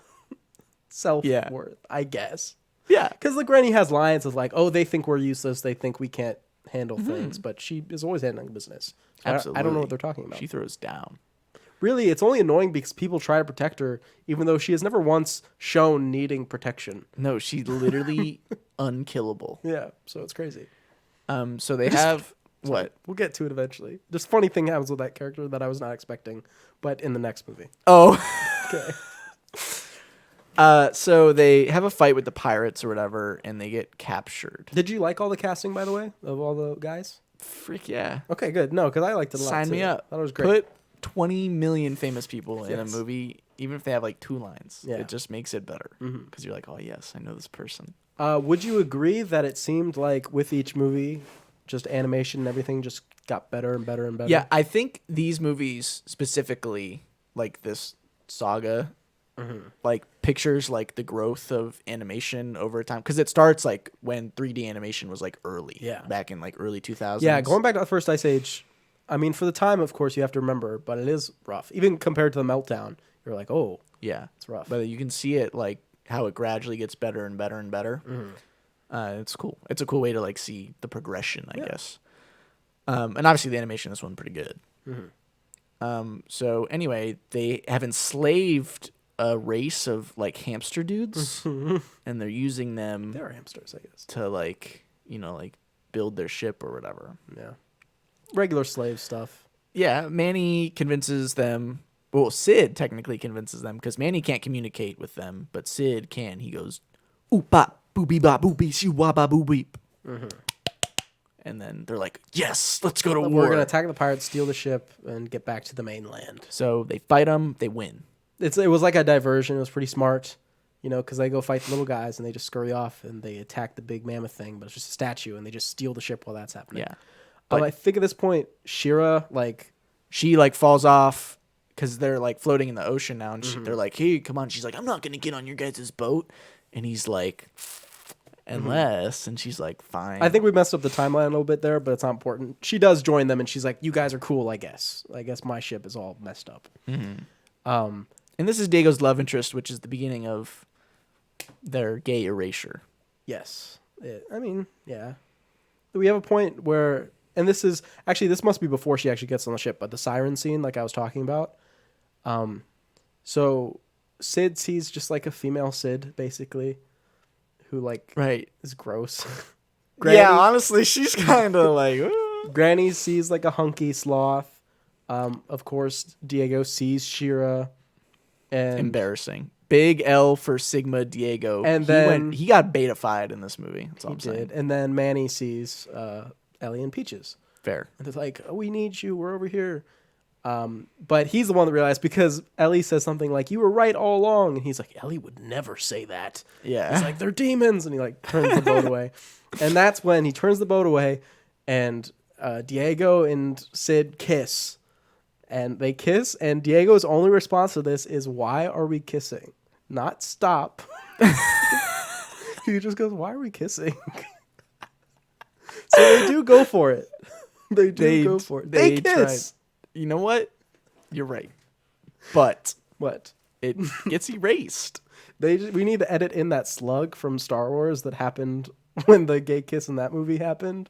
Remember that big slug that comes and goes right after or right before the gay kiss? What? Do you remember in the Rise of or the Last Jedi? No, not the Last Jedi. The Rise of Skywalker, the last one, and they have the gay kiss at the end because they're like, "Oh, we defeated the fleet," and the two girls kiss, and then it cuts to that big green yellow slug that just like slithers in front of them. No, I don't remember that. Okay. But anyway, that didn't happen in this movie. We got full lip-on-lip action. So they And kiss. He seemed kind of into it. That's totally awesome. And so eventually, Peter Dinklage man is getting his forces back together, and they're Ellie and the Peaches. I keep on forgetting her name. Me too. And the herd are about to make it to the land bridge. That's where they're trying to go. They make it there, and the land bridge has been destroyed at this point. And the big, like, the continental drift has happened. is about to push them off the ledge. And they're like, ah, crap. Manny and squad show up. Nobody's there. They assume they all fell into the water and died. They're like, crap. Turns out Peter Dinklage got there first, and he has them all prisoner. Like, he has his boat, and there's a whole boat behind him that's just filled with everybody. Like, they couldn't overpower him. They have like a 8-person group, and there's like 100 people in the herd, including 2 mammoths or like 7 mammoths. Yeah, like, what are we doing? They're huge. Anyway, they have a big fight. Lewis comes up to protect Peaches. He fights the monkey Great a little moment. bit. Even after Peaches like totally dissed the fuck out of him. She didn't even apologize yet. No, And he still she did didn't. it. He He's still a did. He's a real great guy. one. Which is funny considering the next movie. Right. Yeah. And then the like climax, I guess, is Granny has been talking to this like imaginary pet Precious this whole movie. You find out Precious is real. Not imaginary. It's this big whale. It's not just like a big whale. It's huge. It is huge. like it's bigger than Rudy. By far. Could swallow Rudy whole. Humongous. So she like hops in its mouth and just like tells it what to do. And it's like, yeah, absolutely. Right. And they just win. They win. They defeat all the bad guys. They lose. They get reunited. They're like, oh, great. But what do we do? Well, let's sail to New Hampshire, America. So they sail to New Hampshire, America, and they settle down, and they live there now. Yeah. And this is where my least favorite part of this movie happens, where what's his name? The little Ellie's or Peach's little friend? Lewis. Wiener. Lewis They call like him. does the thing or whatever, and they sail to the new land, and he like steps off, and Drake approaches him. Mammoth Drake approaches along with Nicki Minaj and other people, and he's like, "Hey man, you're pretty cool. You want to hang out?" And he's just like, "Yeah." And you Like, bro, these people bullied you Right. for years, probably. Why are you not hang saying out with them? "fuck you"? Right. How would I hang out with you? Probably should He's just like, attack "Yeah." And I was just like, "Really, Lewis? I really thought you were better than that." But it doesn't matter because Luckily- in the next movie, Lewis doesn't exist. Luckily, we start Ice Age Collision Course. Lewis's funeral. His funeral. No, Lewis is gone. Drake is gone. Now the guy from Workaholics is here, and he's in Pitch Perfect. In Pitch Perfect, and it's Julian now, and he's the new boyfriend. But first, He's a mammoth. Scrat. Yeah, he's a mammoth scrapper, so it's good. Okay. So Scrat in this movie crazy. probably goes Super Saiyan Blue. At least So Super where to Saiyan start? Toad. How does he get to? He's just exploring, right? Trying to find a place for his acorn, and he ends up In a falling spaceship. into a spaceship. Yeah. Encased in ice. Maybe the spaceship from the first movie? I don't remember. From the first movie? Yeah. When they're walking through the ice and they see like the fish and like it looks like Sid, remember? Oh, then there's yeah, a big spaceship yeah. and the baby goes, bah. Maybe it's that spaceship. It could be. He gets in it and he like turns it on and flies into space. Yes. But it must be noted at the beginning of the film, Neil deGrasse Tyson. No, it's Neil DeBuck Wild. But we don't know that at this point. We don't, you're true. Beginning of the film, Neil deGrasse Tyson is like voiceovering, and you're just like, how There the are fuck did they millions get? and millions of stars. And how did the solar system become what Some it people is? think it was all a created plan, and some people think it was all chance. Or was it something much, much dumber? Yeah. And it's just like, how in the world did they get Neil deGrasse Tyson to sign on to this movie? Anyway, so Scrat launches himself into space, and all of the planets of our solar system are like Bunched accumulated up together, together, like when you play pool, and he hits them and they all bounce around and whatever, and then like he creates a huge explosion, and that becomes the sun. And then it all starts revolving around the sun. And this is creates where it asteroid becomes fields. confusing to me because where was Earth the whole time? What It was next. It was separate. what sun was it revolving around? Not our sun, because Scrat created it. Must have been Altair. Maybe that's why it was so cold, because it was so much farther away. Okay, I'm just trying to, get it right here because in this movie it's canonized that Scrat creates the solar Also, system. that definitely does kind of, and that's what I said about rewriting history. It does kind of, we thought, this took place like 4,000 BC or something, whenever the Ice Age was. Sure. Where there were humans. And now we're finding out it takes place like 8 billion BC or something, like, because however It's old the interesting. sun's supposed to be. Right. So it's kind of doing the timeline of like humanity on Earth and the dinosaurs. It's all very interesting. He creates the sun, and he also creates like the storm on Jupiter, and he puts Saturn In its the ring. ring. He does everything. Creates the moon. Right. And then he crashes into this big asteroid. Yeah, which forms the title card. Right. And and it breaks hurtles apart, toward- and it's hurtling right towards Earth. There's nothing he can do. Yeah. And then the movie starts. Yeah, then the movie like starts, and it's we see Manny ice skating. He's good at it now because he's playing hockey with Peaches. So I think Sid taught him. Most And likely. I wish we could have seen that, but whatever. That would have been nice. He's playing against her, and he's like, "Oh, you beat me again," but maybe it's unclear if he's letting her win. Perhaps who knows? Could be. Could be. She's not introducing them, but she's got Julian with her, and Julian's her boyfriend. Yes. Yeah, who knows where he They're came from? serious. They're getting married. They're like, "Oh, we're getting married soon," It is serious. and they're like, "Okay." And Manny does not like Julian. He's goofy. Yeah, he's too fun. He's too fun. He's too goofy. He's not good enough for his baby girl. Right. And they're leaving. They're planning to like leave Yes. and like go explore. And And Manny forgets Ellie's and his anniversary. anniversary. So there's this whole scene because I think he goes to like sulk with Diego. He's just like, women. He's like, I don't understand. He's like, Right. forget you. And Ellie kind of surprises him. Everyone pops out and has like flowers and everything. It just kind of like shows up, which I don't know how that's like a gift.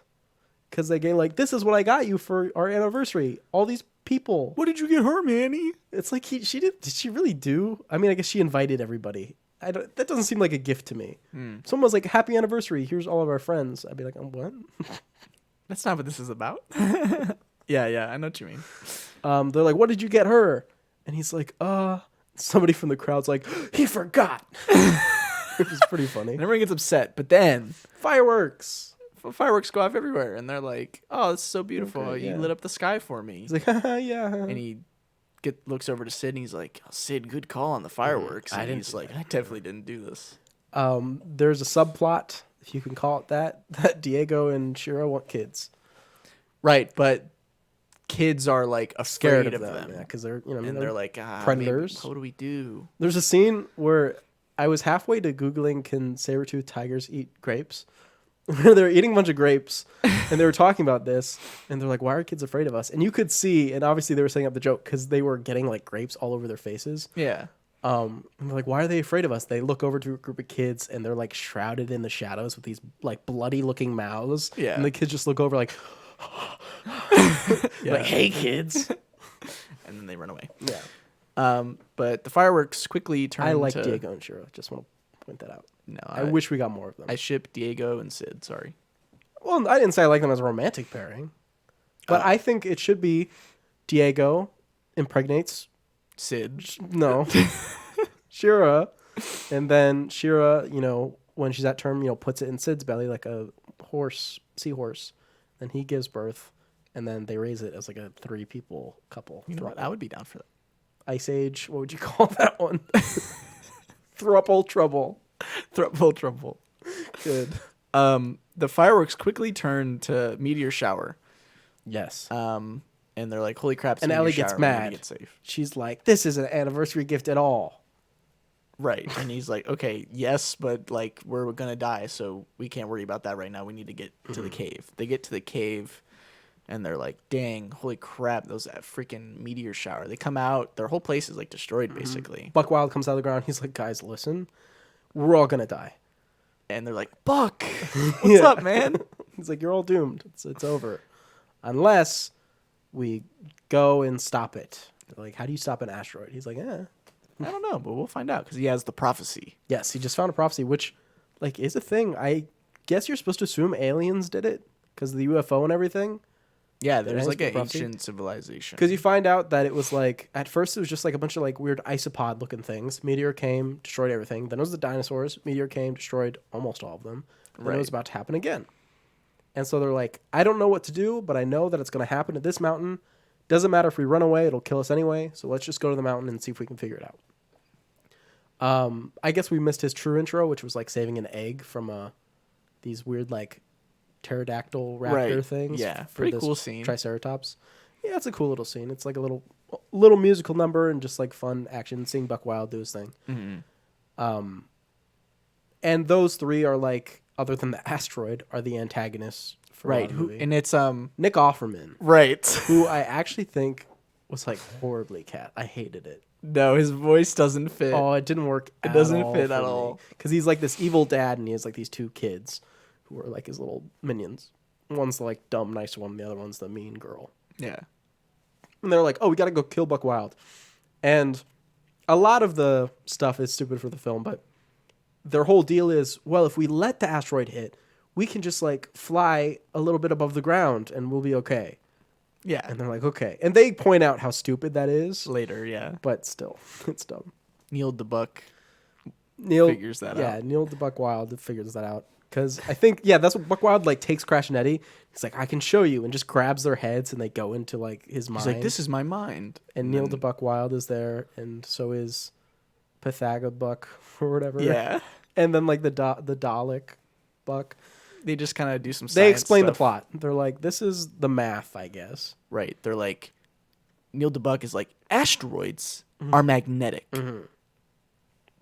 Whatever. Magnetism can make it if we had enough asteroids, we could use the magnetic pole to change its course and have it miss. So basically what they're saying is, at the mountain there must be a huge rock. So all we have to do is shoot the rock into space and it'll pull the meteorite with it. They're like, "Great, how do we shoot a rock into space?" He's like, "I don't know, we'll figure it out." So they go anyway. They go anyway. I feel like I'm skipping a lot, but they get to Geotopia. They get attacked. They do get attacked. They get by attacked a birds. few times. It really feels like nothing. It feels like a lot of like them traveling and Manny going, "I really don't like Julian," and everyone being like, "Shut the fuck up, Manny." Yeah, because everyone's like really liking Julian. Yeah, they're like, "He's cool. He's very helpful." Like even Diego has like a cool handshake with him. Mhm. Yeah, He's and nice. Grandma's like doing whatever. Yeah, Granny's there. She's just being weird. Yeah, I don't know. Yeah, they get to Geotopia. Nice. Well, I guess. Oh wait, there is one thing because the kidnapping happens before Geotopia, doesn't it? So I just watched this movie yesterday. right, exactly. I know at one point they go through. Scrat is still doing stuff up in space, and Oh so yeah, yeah. there's a part where he gets part of the storm thrown down to Earth from Jupiter, the electrical storm. Yeah, electric storm gets thrown down and like interacts with the asteroids and stuff. And there's a scene that's like neat if you really try not to think about it at all. It just wow. Doesn't make any It's sense. like, why is the movie like this? Right, exactly. Like, what are you doing? And at this point, Buck, like, they get out of the storm and Buck runs back in. He's like, there's a baby. I have to save the baby. He runs back in and he comes out with like this little pumpkin. It's amazing. And I forget what he names it, like Bjorna or something like I that. couldn't tell you. And he saves the baby. So now he's got a baby too. Everyone's having babies. Great. I guess that's his arc. That's Buck's arc. And so he's like, hey, look, you know what? They get attacked. He's like, okay, we need to get away. The meteor's still, asteroid, whatever, is still like 2 days away. Let's rest for tonight so we can face it, fresh tomorrow morning. Mm-hmm. Like, okay, I guess. I mean, it is the end of the world. You think we'd pick up the pace, but sure, we trust you. It's fine. Goes to sleep, and one of the raptor birds comes in, and it's like, oh my God, he's there. I can do this. Finally make my dad proud. I'm going to kidnap him. It's great. Yeah. So he kidnaps him. He takes him back to his Nick Offer dad, and he's like, I got it. But he kidnapped Granny. Bad idea. Bad idea. Granny starts, first he thinks it's an angel, then he starts beating him. Then she gets swallowed, and she starts fighting him from the inside and tries to crawl out his asshole. Yes. And that's like, what? And it works. And they throw her off a cliff, and she, like, catches a vine and, like, bounces all the way back up. And then I just thought this was so funny.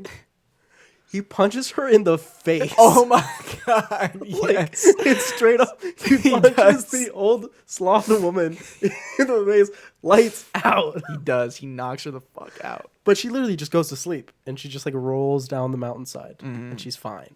Of course she's But fine. we see her like tongue out, like blah, after getting punched in the. It's very funny. Just was not expecting it. Is all. It is lights out. They need to cross. I don't remember when this happens, but they're getting to Around wherever. then. They wake up. He's like, "Oh, I was wrong. We have like 6 hours or something." He's like, "It's crazy." They soon." need to cross this river to get there. How do we cross it? And he's like, Ancients, I call to you. Let us pass. and then Scrat in space in a spaceship hits the moon. It And goes he sends real the close moon to into Earth. orbit Yeah. of the Earth, and it gets real close, And it causes the water to- pulls the tides, and it pulls it up. And they're just like, And they're okay. like, okay, They cross. go through. Thank you, Scrat, once Right. again. They get get to Geotopia, and you have Brooke, who is Sid love interest. She's a princess. Yes, and you have the Shangri-Lama, who's like the all-knowing one, I guess. He's like this smart dude. And Geotopia, because of all their rocks or whatever, they can stay young forever. That's their whole deal. They're like, Yes. we're over 300 years old. We're loving it. Pretty great. And so they're just all hanging out, and they're like, okay, listen, we need to throw all the rocks into space. They're like, you want to destroy Geotopia? That's not cool. Yeah. I'm like, well, it's the only way. And they're like, no. And then Sid, I forget how, somehow ends up destroying like the Yeah. structure, and they all turn and old. Sid and the girl quickly fall in love. Oh yeah, Brooke's like, oh my God, look at that handsome He's devil. hot. It's just weird. Destroys the thing. They all turn old. Sid is like weirdly almost still into her, even though she's old. She's still pretty, She is. He doesn't really even seem that like turned off by it. which is lovely. That is lovely. Sid is great. I wonder if they were just like, oh, age gap's weird though, to teach people. So they're like, she's like, we can't be together anymore. Yeah. Sorry. Then he's like, dang it. And they're like, okay, I guess we're old, so whatever, just do it. Get rid of the crystal, just save the world, I guess. Yeah. They get all the rocks, they throw them into this volcano. They're like, the volcano will erupt, will block off the pressure, it'll shoot everything into space. Perfect plan. Yeah. That makes sense to me. Of course. So, I don't even remember how. How They did need to get the last big Big crystal boulder. Yeah. into the the volcano? volcano. And the asteroid's really close, and they can't. It's like do 6 minutes away or something. Yeah, and everyone else has ran away at this point, and Mm-hmm. it's just left up to Manny and Julian because the boulder started like falling, but they caught it, and Yeah. they have to try to push At it some up. point, they conscripted the help of the Raptors to get it up there too. I don't remember how. Because they eventually just, like, figured out that they convinced her. wouldn't be able to fly over it. They Somebody would just still told die. them like, you die. They're like, oh, okay. Okay.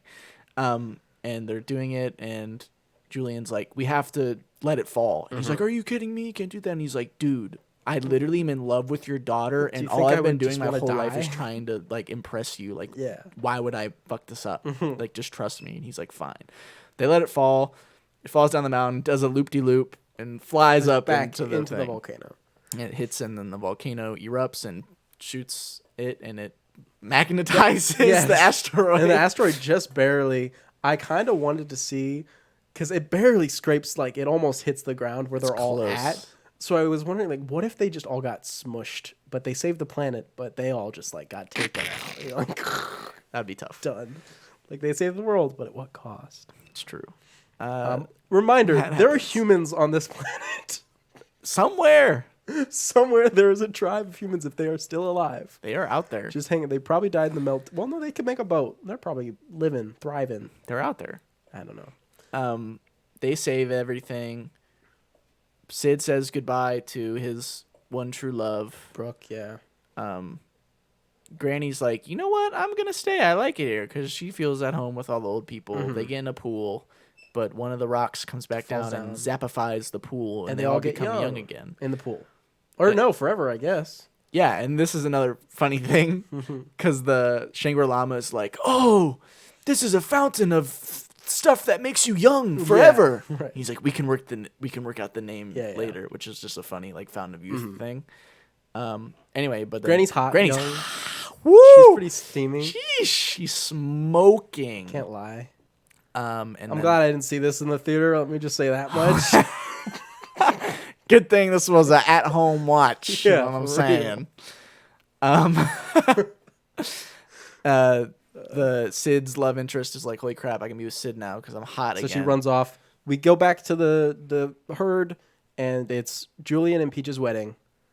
And Peaches is kind of having second thoughts. She's like, oh, wait, what am I doing? I don't want to leave you guys, blah, blah, blah. And Manny's like, listen, you know, I've been holding on tight. Sometimes it's time to let go and move on, and you were ready for this. Remember when you were first doing hockey and you were so scared to get on the ice, but now you love it? It's just like that. You're really scared, but once you do it, you'll love it, and you'll be happy. She's like, okay. So they go get married. Sid was their wedding planner, by the way, and planned their wedding. There's a funny joke Yeah. after the wedding's over where Manny and Sid are like walking off, and Sid's like, oh, by the way, here's the bill for the wedding. And he's like, what are you talking about? It's like, I just invented the father of the bride has to pay for the wedding expenses. And he's like, flowers, it's so expensive for flowers. And he's like, flowers are expensive. And he's like, they're free. We're in the forest. Like, what? It's just funny. Yeah. And Brooke also appears at the wedding and sings a song, and they all dance, and it's a happy ending. It is. And the kids like Diego and Sharina. Now. Right, and they're like, we can fuck now. They're like, Yes. beautiful. Yeah. So they like them now. And that's the end of the movie, and that's the end of the Ice Age saga. Honestly, pretty goated. It's pretty great. There is the one more movie. But, okay, listen, guys. The animation, it looks like Planet Sheen, if you remember that TV show. Like, worse than Jimmy Neutron. Planet Sheen. Okay. Like, that's what it looks like, a TV show. It looks like a kids made for TV show. It focuses more on Crash and Eddie and Buck, of course. Because what happens is basically Crash and Eddie go through what Diego did in the third movie, where they're like, we need to go our own way. We've got our own lives to live. Like, okay, it's Crash and Eddie. Which is funny, because Crash and Eddie are characters who have never went through any growth or change at all. They've dumb. stayed the same characters throughout the whole movie. Yes.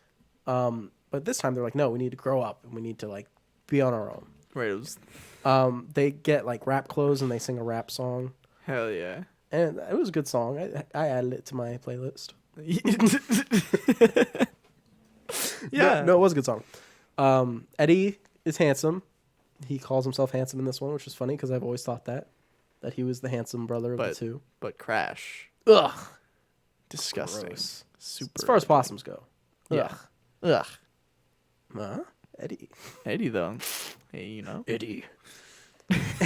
And so they're like, yeah, we got to go. They just find the hole back to the new world, the under dinosaur world. They're like, oh, great, we can go see Buck. Mm-hmm. And they see Buck, and he's like, oh, hey, mammals, what's up? Hello, mammals. And guess who comes back? The pumpkin. Nah. Peaches doesn't come back. Shira doesn't come back. The pumpkin. Granny, comes whatever. back. Everyone else doesn't come back, but the pumpkin is back. He's like, yeah, it's my pumpkin. It's my kid. What's up? And here's the thing. That's now, awesome. I really am struggling to remember a lot of this. But It's there not is I think his name is Orson. He's a very smart Triceratops. He's tiny. He's like the size of a baby Triceratops, but he's full grown, and he's really smart. So Triceratops, yeah, whatever one has the big plane with the two horns. That's like the big plate head. Sure. And the back is just like exposed brain. Like it's just like a big brain. Nice. And so he's super smart. He can talk. He's a talking dinosaur because he's just so smart, and he knows so much better. Which makes it seem like the dinosaurs don't have a language, and that's like their deal. Right. He, I guess, wants to just rule it and get rid of all the mammals and like just reclaim it as his own. Buck has like a girlfriend in this one. Not a girlfriend, but like there's a girl Buck. She's like some kind of skunk creature, like a saber-toothed skunk or something. Nice. She's kind of cool, I guess. She does whatever. Did I mention that only one of the cast members returns? I thought it was 0. No, Simon Pegg is back as Buck. Oh my God. They got Buck. That's good. But Manny, Diego, Sid, Ellie, Crash, Everybody. Eddie, completely new actors. No more Josh Peck. That's horrible. He's that gone. this even like so happened without them. Crash and Eddie, I actually don't mind. They're fine, I think. Did they try to like replicate voices, or did they just went? Sort of. It's like everybody can do. It's just the high pitch, like, I'm Eddie. I'm crazy. I like to do stunts. Yeah, that's true. But You what know? about like Manny? Like, No, it's you awful. can't do Ray Manny's Romano. bad. It's like, Manny. It's bad. Diego's pretty good too because it's just like what about Sid? voice. Sid's bad as well. But They massacred my it's boy. fine because they're not really in the movie that much. They kind of like, I mean, it's the same thing. They're like, oh, they're on the ground, let's go. But this time they just walk.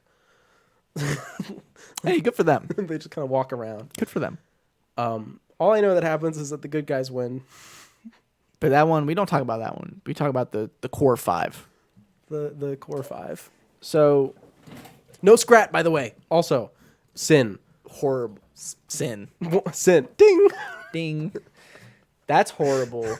Scrat makes the film. Yeah, it was really tough watching that movie with no Scrat. So what's up? You trying to rank the 5? Dare we? Dawn of Dinosaurs 1. We already know that. Dawn of Dinosaurs is number 1.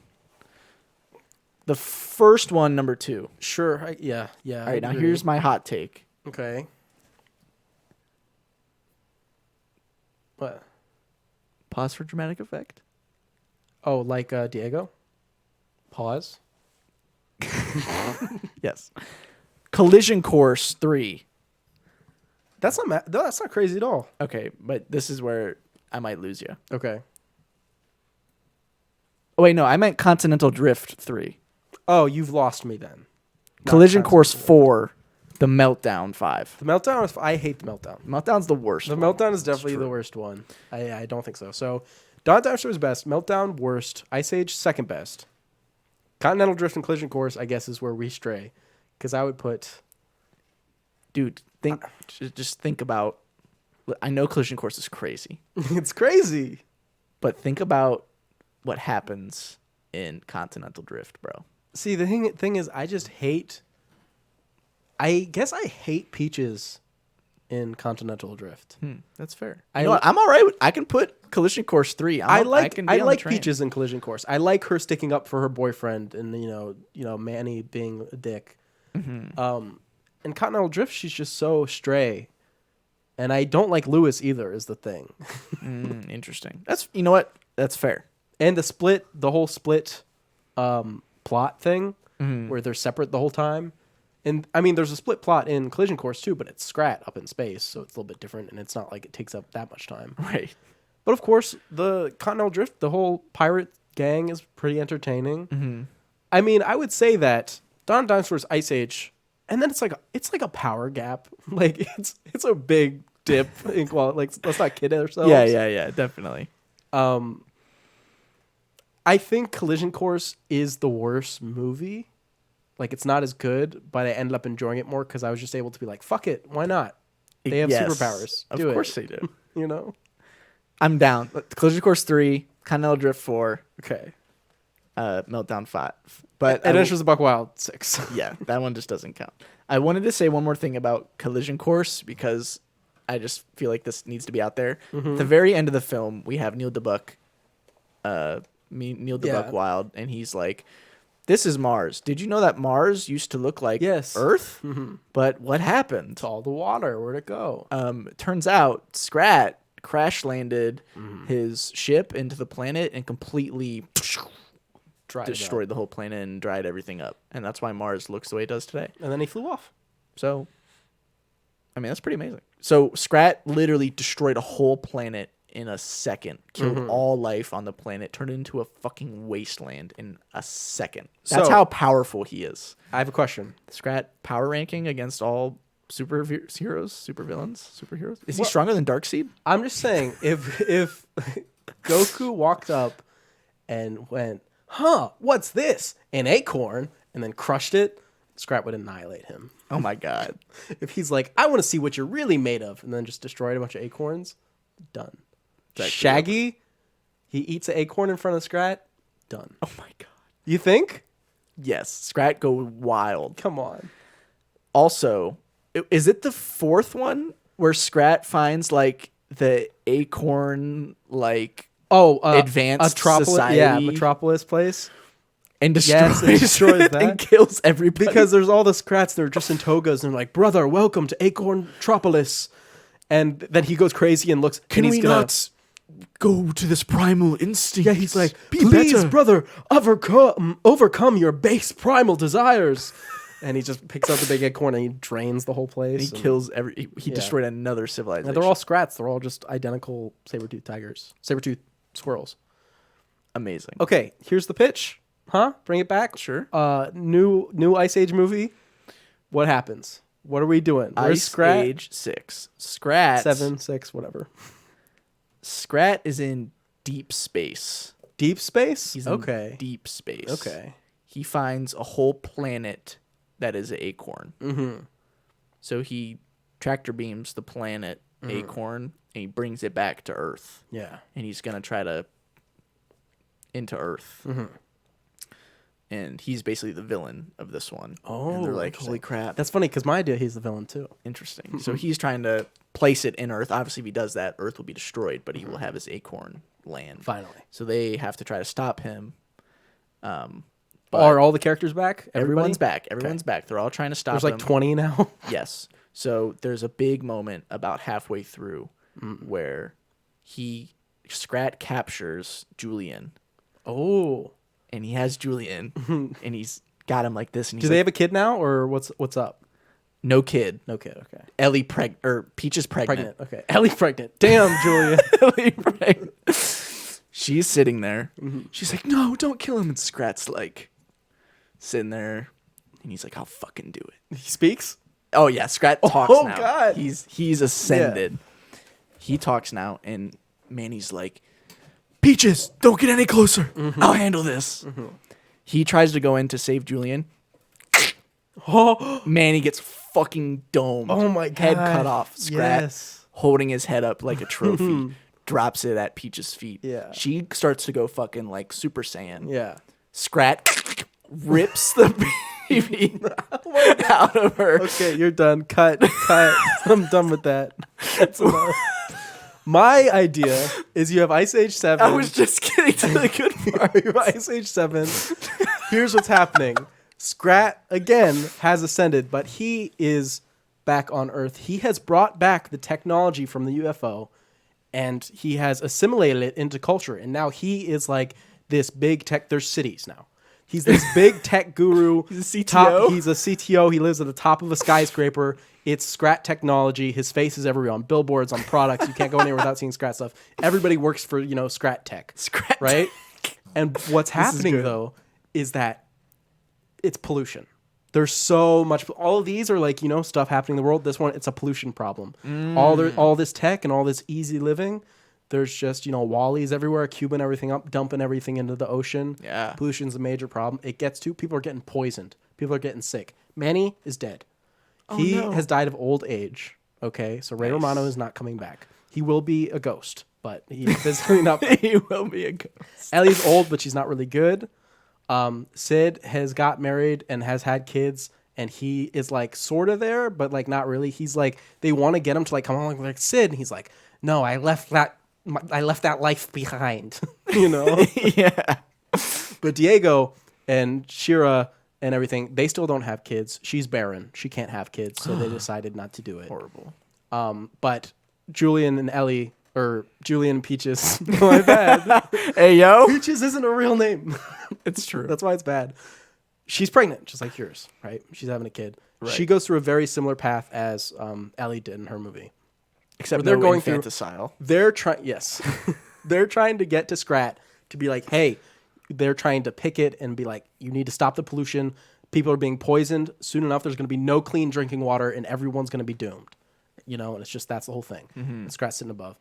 Eventually, they get to him and they get kicked out. Like it's kind of like robots where they meet him, but then they get kicked out, and it's like building back up. It's basically robots, but with Ice Age. Upgrades, people, upgrades. At the end of the film, Does Scrat talk in this one? no, Is he like, here at Scrat Technologies? he has an interpreter, or maybe he has a collar. Like So he like goes, up. Yeah, and then he goes, "You pathetic little squeaks," you know. That would be good. Eventually, he's of course obsessed with acorns and stuff. Right. And maybe he does have a plot of like bringing a giant acorn and like that can be incorporated too, and you know that it'll destroy everything, and he's just so selfish. Okay. So basically, Peaches has to run for office, whatever, and like try to get him kicked out. It's a lot of political drama. It's kind of like The Post, but Ice Age. End of the film. They kill Scrat. They stomp on him. Come on. Listen. They kill Scrat. They stomp on him. You find out that was Scrat's clone. And he was evil.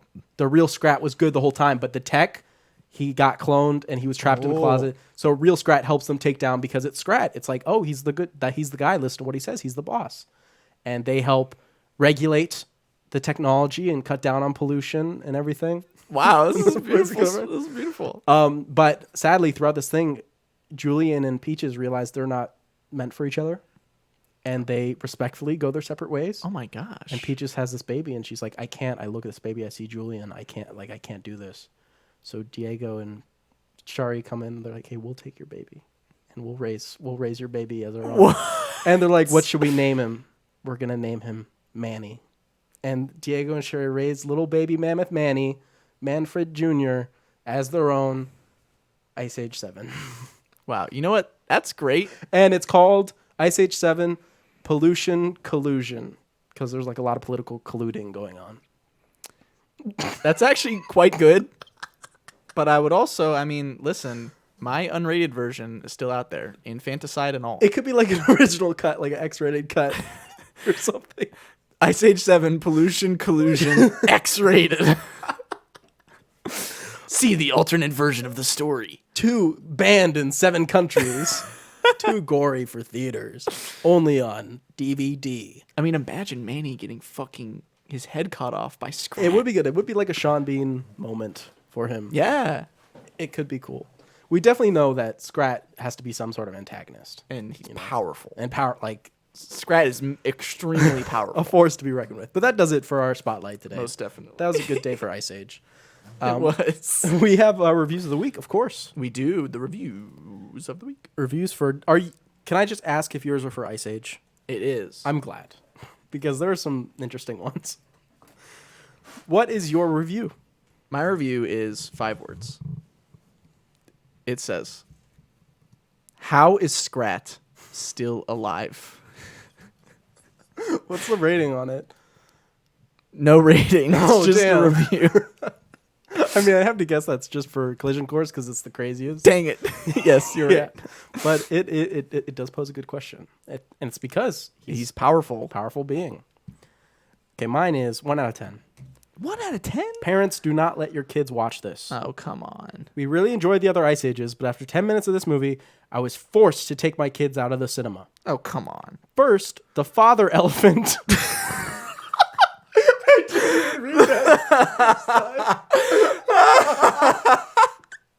The father elephant. First, the father elephant lets his daughter win hockey. The mother elephant comes in and emasculate him by saying she always wins. To make matters worse, she pushes him twice. Domestic violence. And he takes it while emasculating and complaining she never gets flowers. The daughter shows very little respect to his father, where her boyfriend acts gay and hugs the father. What? Another creature comes in and says regarding relationships, love them and leave them and take half of everything. I was in complete shock. What kind of message are they trying to give our children? I pray to God that Trump wins because he doesn't stand for this kind of bad morals in our country. What the fuck? Shame on you, Ice Age. I will never watch my kids see any more of your trilogies. That's not real. That's real. That's not. That might be the best review we've had Oh, God. in the history of the show. And which That is. one? I would love to meet That person? that person, or just people that like think like Think that. like that, yeah. Just like what? Like you get that out of this fucking kids movie? And it was the first 10 minutes that they were The first like, 10 minutes of the kids done. movie, and you were like, "Fuck this liberal bullshit." Right, 1 out of 10. What? I don't know, man. It's emasculating. That's something. That's a great review. That is something. That's a 10 out of 10. It was a review. collision course, by the way. Yes, course, obviously 'cause, you yeah. described the plot. Yeah, reviews of the week. Okay, well, that was cool. What a fun segment. It was fun. We have email. Did you know that you could email us at thestaglerpod@gmail.com? You can do that. Might sound something like this. This is from Becky. It says, "Hi, we provide professional and elegant website design and development, SEO, social media management, Android and iOS mobile applications, and logo design. If you are interested and want to know about our portfolio, price list, package, etc., please reply to us with your requirement. Thanks and regards, Becky." Thanks, Becky. Thanks, Becky. Nice to know that you're a listener. Yeah, we love talking to our listeners, especially the ones interested in professional and elegant website design. That's great. Thanks, That's Becky. great. Appreciate I the love that. email. Now, guys, we have something serious to talk about. It actually is kind of serious. It's kind of crazy serious. We've been having a lot of fun here this episode, but it's time to get serious. Yeah, okay. Like, Listen. Listen, all good things, like the Ice Age Saga, which maybe should have ended a little bit sooner, all good things have to come to an end. From the adventures of Buck Wild. Okay. All good things must come to an end, including What do you mean? this very show. What? I know it's been a long road, but You didn't tell me. well, I'm telling you now. I told you. Could you imagine like come up at the end of the episode of like, by the way, it's the last episode. But this isn't the last episode. Our next episode will be the final episode, episode 50. Yeah, good number. It's a good number to end on. That's what we ended up thinking was just like, you know what, 50 is so solid. It is a solid number. It's like 2 years for us because we do every other week, so it's like a 2-year mark basically. But what's gonna happen to you guys? We're gonna die. Eventually. That's true. That's true. Eventually. Eventually. We have okay. The Stagler will be over. The show. That's for sure. But Will we be gone forever? We don't know. We have ideas for things, but we're kind of keeping things sort of under wraps for now. Because we don't know exactly when things will be implemented. We don't want to get anybody's hopes up. Mm-hmm. But this might not be the absolute last you see of us, okay? Just putting that out there. Wink, wink, nudge, nudge. Right? kick, kick. Block, quarter circle forward. Hadouken! Yes. So what we're doing? Sure. Knight to Queen's Bishop, whatever. Next episode. Our final episode. And, I mean, it's fitting. Come on, guys. We're going to be talking about some of the best endings. The best endings. Best endings in movies. That makes sense, right? Kind of beautiful. It is. It's kind of, I mean, our first episode, if you remember way back when, was debut films, you know, like first films from directors and whatnot. It's true. End on best endings. That seems like a good way to go out to me. I would have to agree. So we'll be doing that, episode 50. Maybe we'll have some special stuff going on too. Have it be a little bit of Bonanza episode just because it's a send-off. Yes. You know, we could see. I do have an idea. Maybe listen to some highlights or something. Kind of go back and talk about stuff. Reminisce a little bit about everything. You know, talk to Marilyn, see how she feels about all that's been going on. But that'll be next episode. And we hope you join us. That would be for the wonderful end. if you did. It'd be, honestly, if you've listened to episodes 1 through 49 and then you stop there, a little weird. That's tough. Maybe you don't want it to end, and I get it. But hey, I mean, it'll always be there. It'll always be there. You can always go back and listen. You can always download it to your hard drive just in case the internet goes away. Yeah, it's true. Because I really think it's a fad. Like, Yeah, I mean, it's not really. Really feels like it's kind of slipping away and people are moving away from the internet these days. Definitely I agree. heard books were like On the up. big. On the up. Definitely. But that'll be next time, guys. For you joining us, and try to catch it live. If you've never seen a live show, maybe come in live. That'd be cool. If you've never done that, That would be cool. and yeah, chin up, everybody. Chin up. We'll see you next time. Bye.